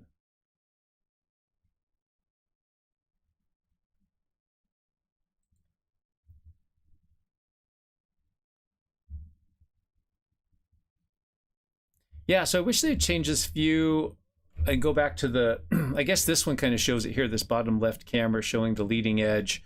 It'd be nice to see how close that's getting to the road, which is kind of our primary concern right now. How long has this eruption been going on for? A little over an hour and a half, right? 11:45, yeah, about 90, a little plus over 90 minutes. Yeah, liking this live stream and doing all those good things is helpful. Thanks for doing that. Big props to our moderators today, Amanda Jo, who's up ridiculously late, but she's kind of a night owl. So if I have to stay up past like 9, it's probably worse than her staying up past like 2 or 3. She likes to be up late. And Susan's up, maybe not too late, but it's pushing past 8 o'clock for Susan. Lisa, I have no idea what time it is in New Zealand, but you're all here, so that's good. How hard does the wind have to be to blow the lava? So what you can get during these fire fountains is basically think about the gases expanding are taking the lava and blowing it up, shredding it into particles of various sizes. The bigger clots of lava, will fall back down around the vent and feed the lava flow. But if the wind's blowing, strongly and the fountains are high, you can get little pieces of lava that have lots of holes in them, what we call tephra. They get blown downwind and they can blow several kilometers. When I was in Grindavik this summer and was able to go into the town, sitting in the grass there were pieces of lava from I think it was the February eruption, because they had strong winds at that time. Amanda Jo can correct me on that one. But there were strong winds at that time during that eruption that blew little chunks of, by the time they hit Grindavik, they were, of course, cooled and solidified, but little pieces of frothy rock, lava, that blew into that. If it's finer particles, like ash-sized particles, those can drift even further. So it depends on the strength of the winds, the height of the fire fountaining.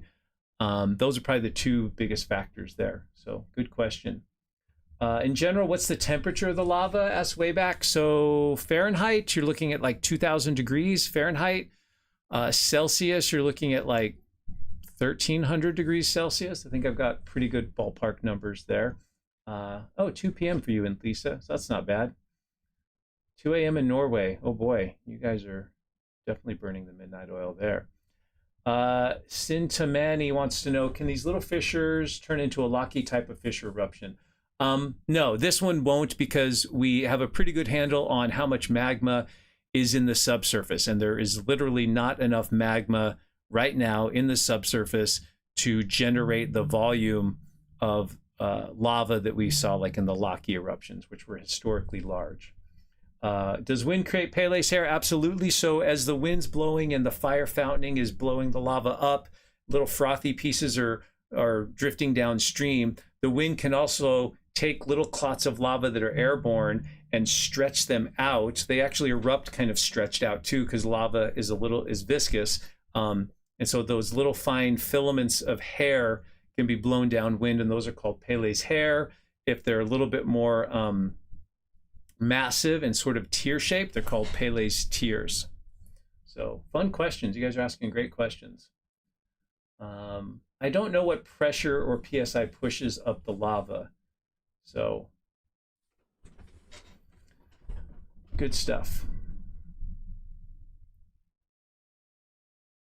Yeah, it could take a while before it consolidates into a vent, possibly.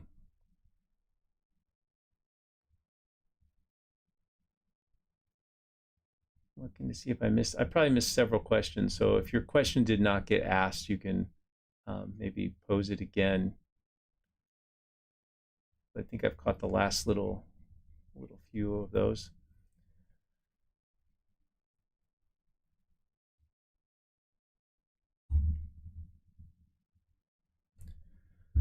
Yeah, so hard to say if that lava is getting any closer.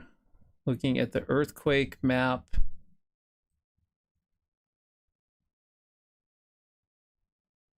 Doesn't really look like anything new's picked up in the last few tens of minutes or so. So that's good news. Doesn't seem to be expanding further to the northeast. There's the RUV webcam view looking northeast from Thorpur. And there's our view on this cam.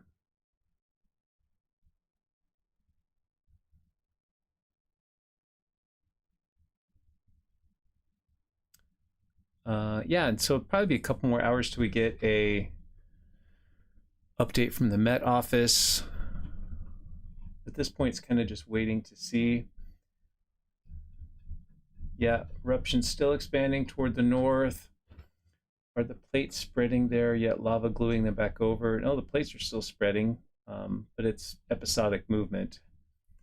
What does the hot flowing lava do to the spatter cone? It just coats it. That hot lava hits the cold spatter cone, you know, Iceland air temperatures, and it just sort of sticks to it. There's probably a little bit of a discontinuity or contact there, but it'll just drape those existing spatter cones in fresh lava.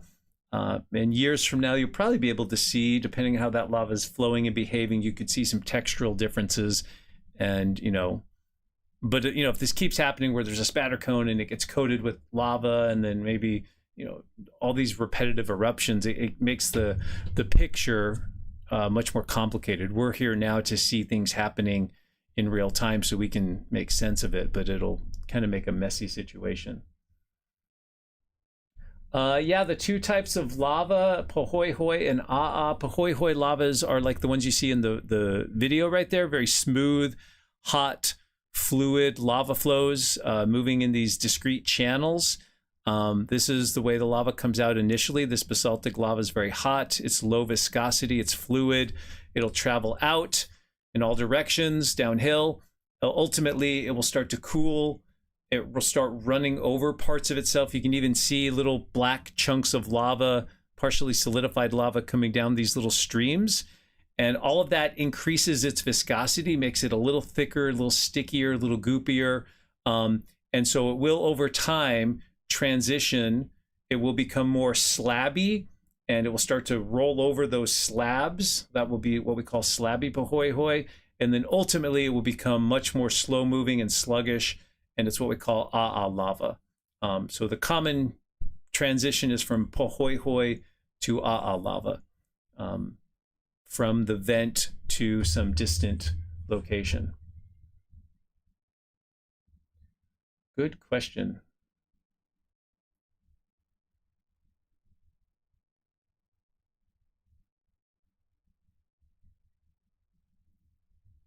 Yeah, so Will it threaten the power plant, JM? Maybe. It's too early to say. We've got that protective berm. At this point, the Icelandic people have done pretty much everything they can to protect that infrastructure, and now it's just a matter of, where's that lava going to go? If that lava rides up onto that berm, that protective berm that's maybe 10 to 15 meters high, however tall they have that thing now, and it also begins to build, if that becomes inflationary, then it is quite possible for the lava to overtop that, and we would just have to see going forward if that was the case. They've angled the berms as well. If we kind of look at the Google Earth view, I suppose, the lava is moving to the west, which is more or less parallel to the berm. So it's not like the lava is going to necessarily like ride right up against it.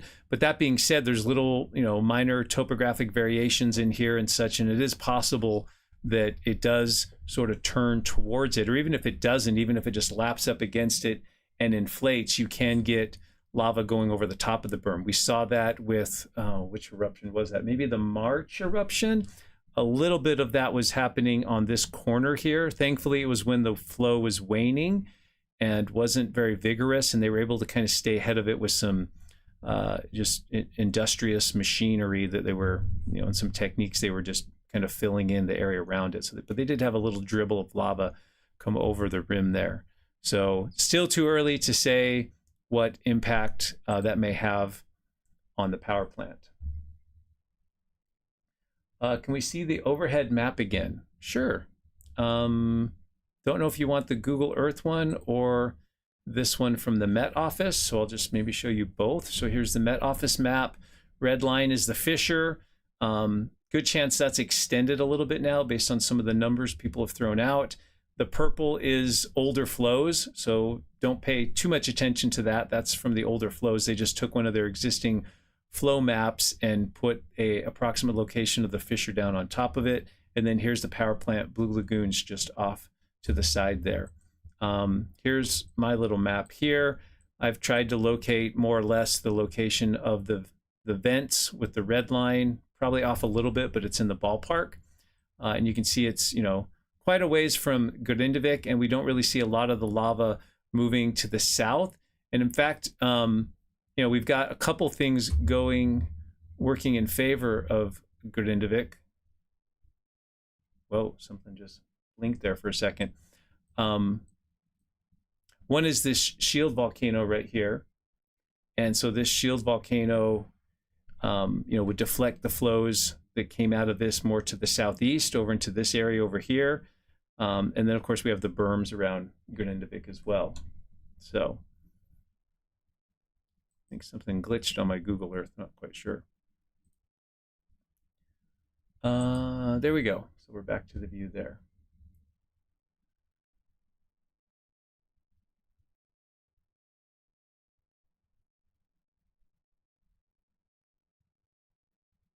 Yeah, if you're just catching us here, eruption began around 11:15 in Iceland, just to the east of the power plant Blue Lagoon area. Right now, we don't have any reports of any damage to any of the infrastructure, but we have another update. Okay, let's go check out a new update. Oh, she says it's nothing new, so stand down. Yeah, looks like they lengthened the fissure though on the map. So they revised the location of the eruption based on information from the surveillance flight. So, and they're saying now about 2.5 kilometers. So a little bit farther. I don't know if that lengthened, it maybe lengthened a little bit to the south and to the north potentially, but there's your flow field, or not flow field, there's your map of where the vent is, at least approximately in terms of its north and south terminations. So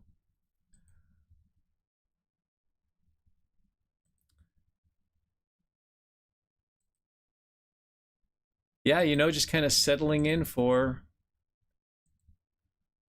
an eruption. Just checking it out. Susan wants to know, so when they look at this thousands of years from now, how hard will it be to tell it was multiple eruptions over a year rather than one large eruption. You'll definitely be able to tell there were multiple eruptions. We've got several of these flows have been stacked atop of each other. And so you'll be able to see those contacts between one lava flow and the one that sits above it. And so you'll be able to see characteristic features like vesicles or rubble zones. There's different lava flow features that will allow you to delineate maybe not exactly the number of flows, but you'll be able to tell there were more than one eruption. You won't necessarily know the time frame, because we know there were 7 eruptions in the past year or so.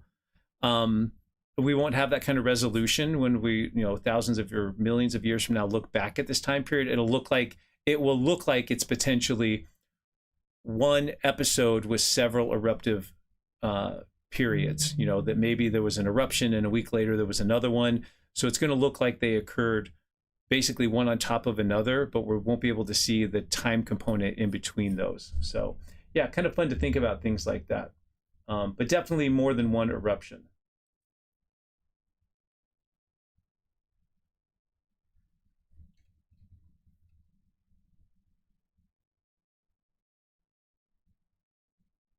Yeah, trivia quiz nights. Those are every other Thursday. There was one last Thursday, but we didn't go to it. We went to something else. And so there's not one tomorrow. And then the next Thursday is Thanksgiving here in the US, so they wouldn't have it for that. So don't have the conflict like I did for one of the other eruptions where it was trivia night or whatnot. So this update here, I just updated the Met Office's earthquake, and now we can see a much more defined pulse of seismic activity up to magnitude 2 over the past few hours that sort of indicate when this thing really got going. So now the data is showing kind of what we expected to see. We just didn't see it on all the outlets or links for the data, for the earthquake data.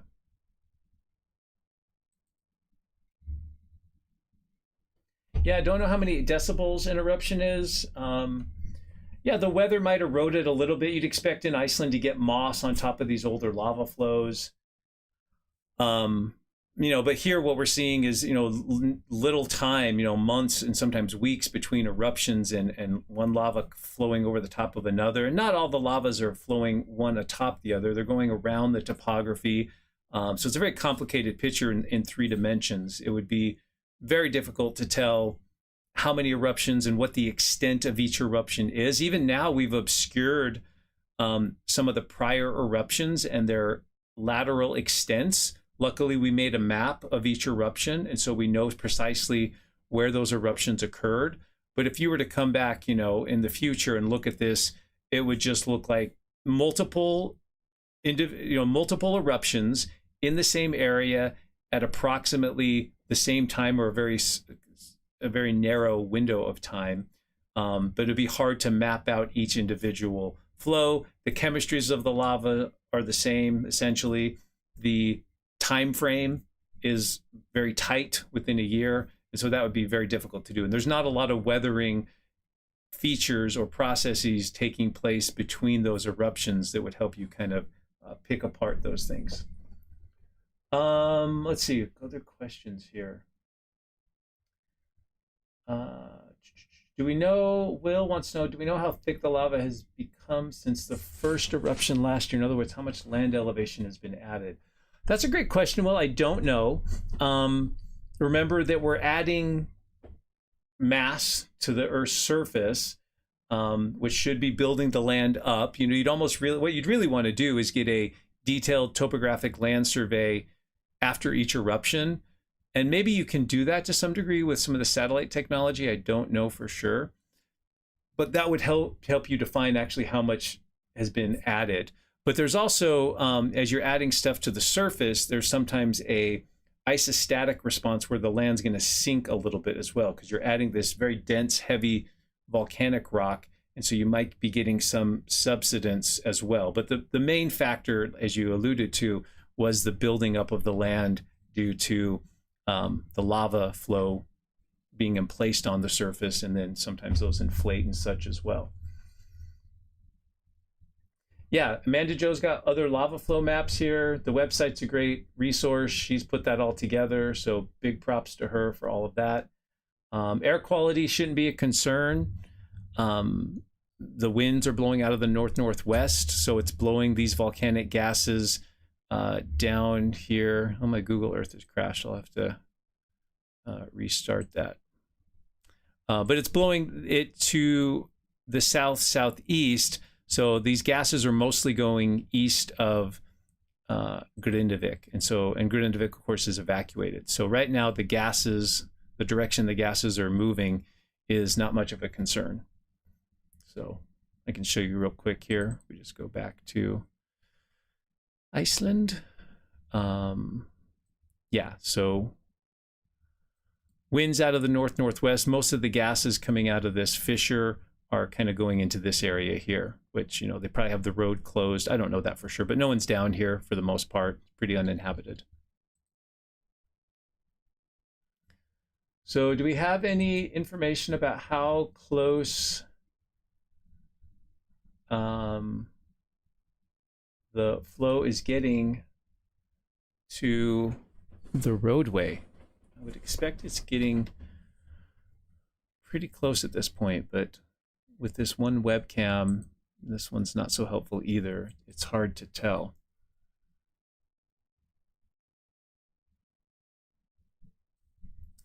Could you please describe which camera 36U is showing, which is sky, lava, etc.? Oh boy. I don't know where that camera is. Is that a different camera from this feed? Yeah, not sure.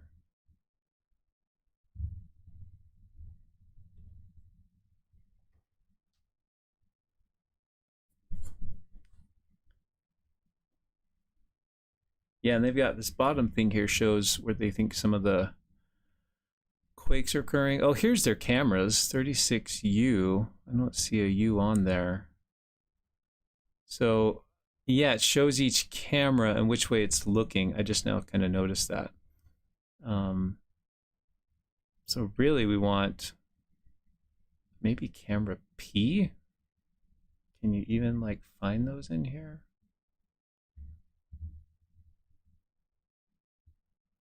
Not sure. Someone else will have to find that if it's available.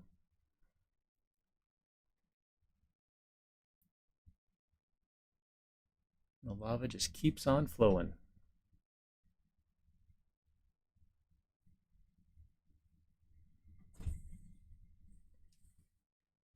U part of the rotation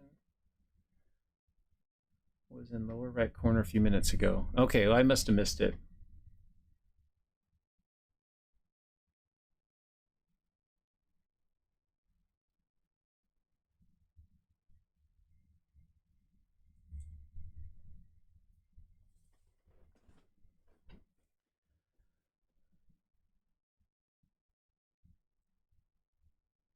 Yeah, so it's hard to tell too, because they've got this zoomed in view right now, if the fountains are getting smaller.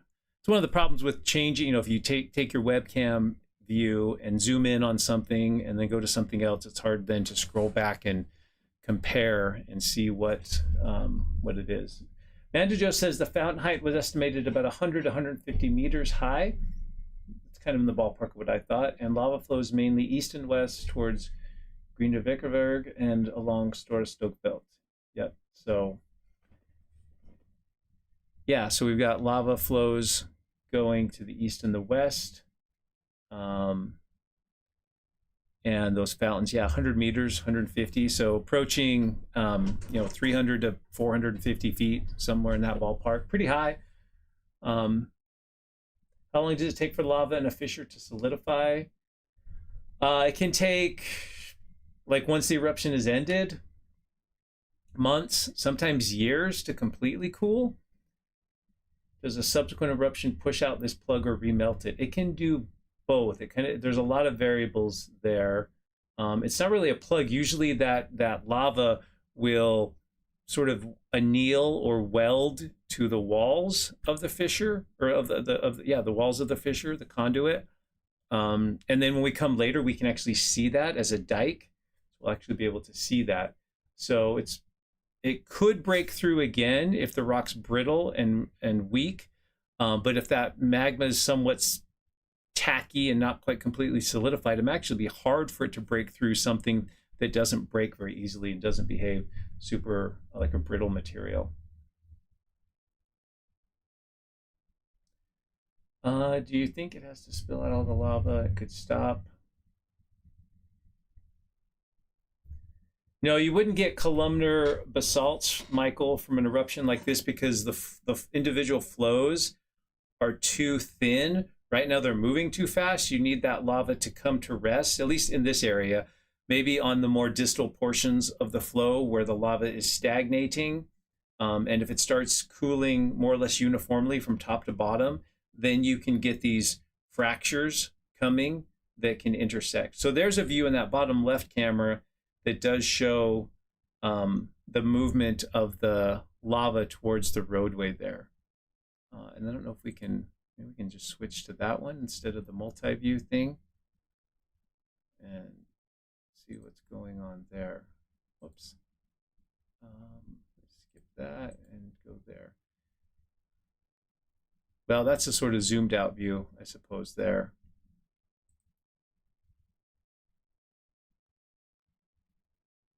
Yeah, let's go back to what we had. I think I like that view a little bit better overall.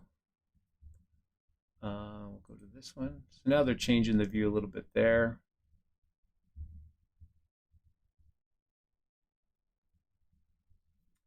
Yeah, it's still a nice healthy eruption. Here's some of the earthquake data down here we've looked at already.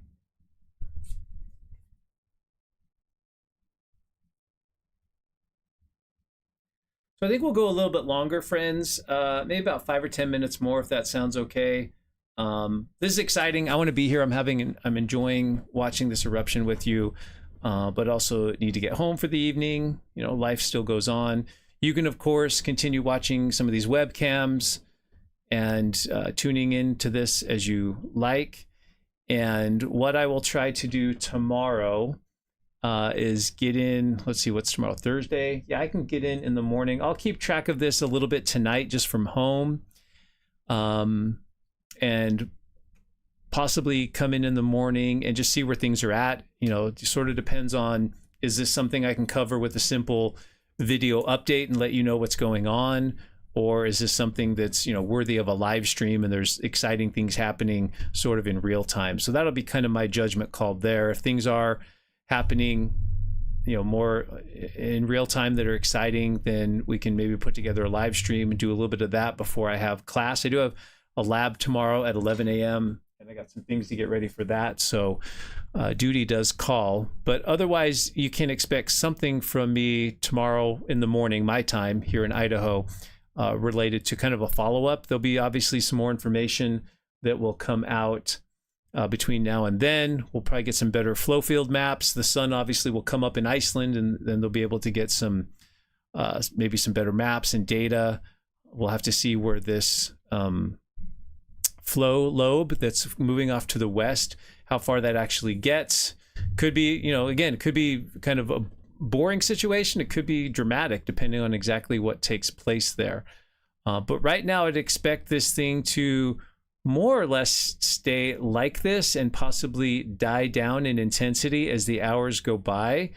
Not seeing any data that would suggest that it's going to significantly lengthen in either direction or that lava is going to erupt in any other location. So I feel pretty good about kind of sticking a pin in this, as it were, and then circling back and checking on this on and off going into the, you know, in the evening, at least here where I am. And then, like I said, tomorrow we can update you on some more information. So look for either a video update. I'm probably guessing that's probably what I'll do. But if there is something substantial going on that's a little bit more dramatic that warrants sort of a live stream type presence, then we can try to do that as well. So does that sound good? Is that okay? Is it selfish of me to want to go home and get some dinner? Hopefully not. So good stuff. Well, I appreciate everyone for being on here with us this evening or morning or day or night, whatever the time is for you.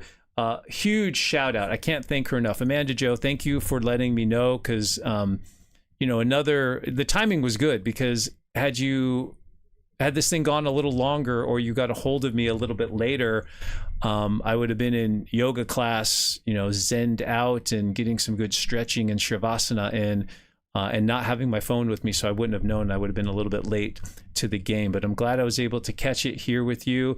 Thank you for all the information you were able to share and send. I hope you can get a good night's sleep as well and not stay up too late. Thanks also to our other two moderators that were incredibly helpful tonight as well. Susan Helmer and Lisa R. You guys are awesome. They're the ones who really make this thing tick. And thank you to all of you, all the viewers, everyone who's been on here, following, sharing information, answering questions that I missed, or correcting me, which is fine. I am not a quote-unquote expert. We're all here to learn together, and we've built a great community of folks just interested, not just in Iceland and its eruptions, but just how the Earth works. So we're glad that things look well in Grindavik and in Vogar. We're a little concerned about the road here, and maybe a little bit about the power plant in Blue Lagoon. But at this point, folks in Iceland have done all they can do. This is obviously a known hazard zone with these eruptions we've had over the past year. And we're just going to roll with the punches here and see how this one plays out over the next few hours and possibly days.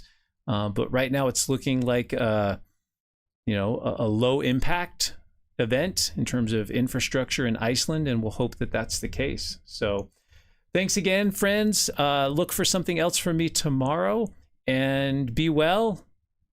Watch the lava. May it lull you to sleep if it's nighttime and you've should have went to bed many hours ago.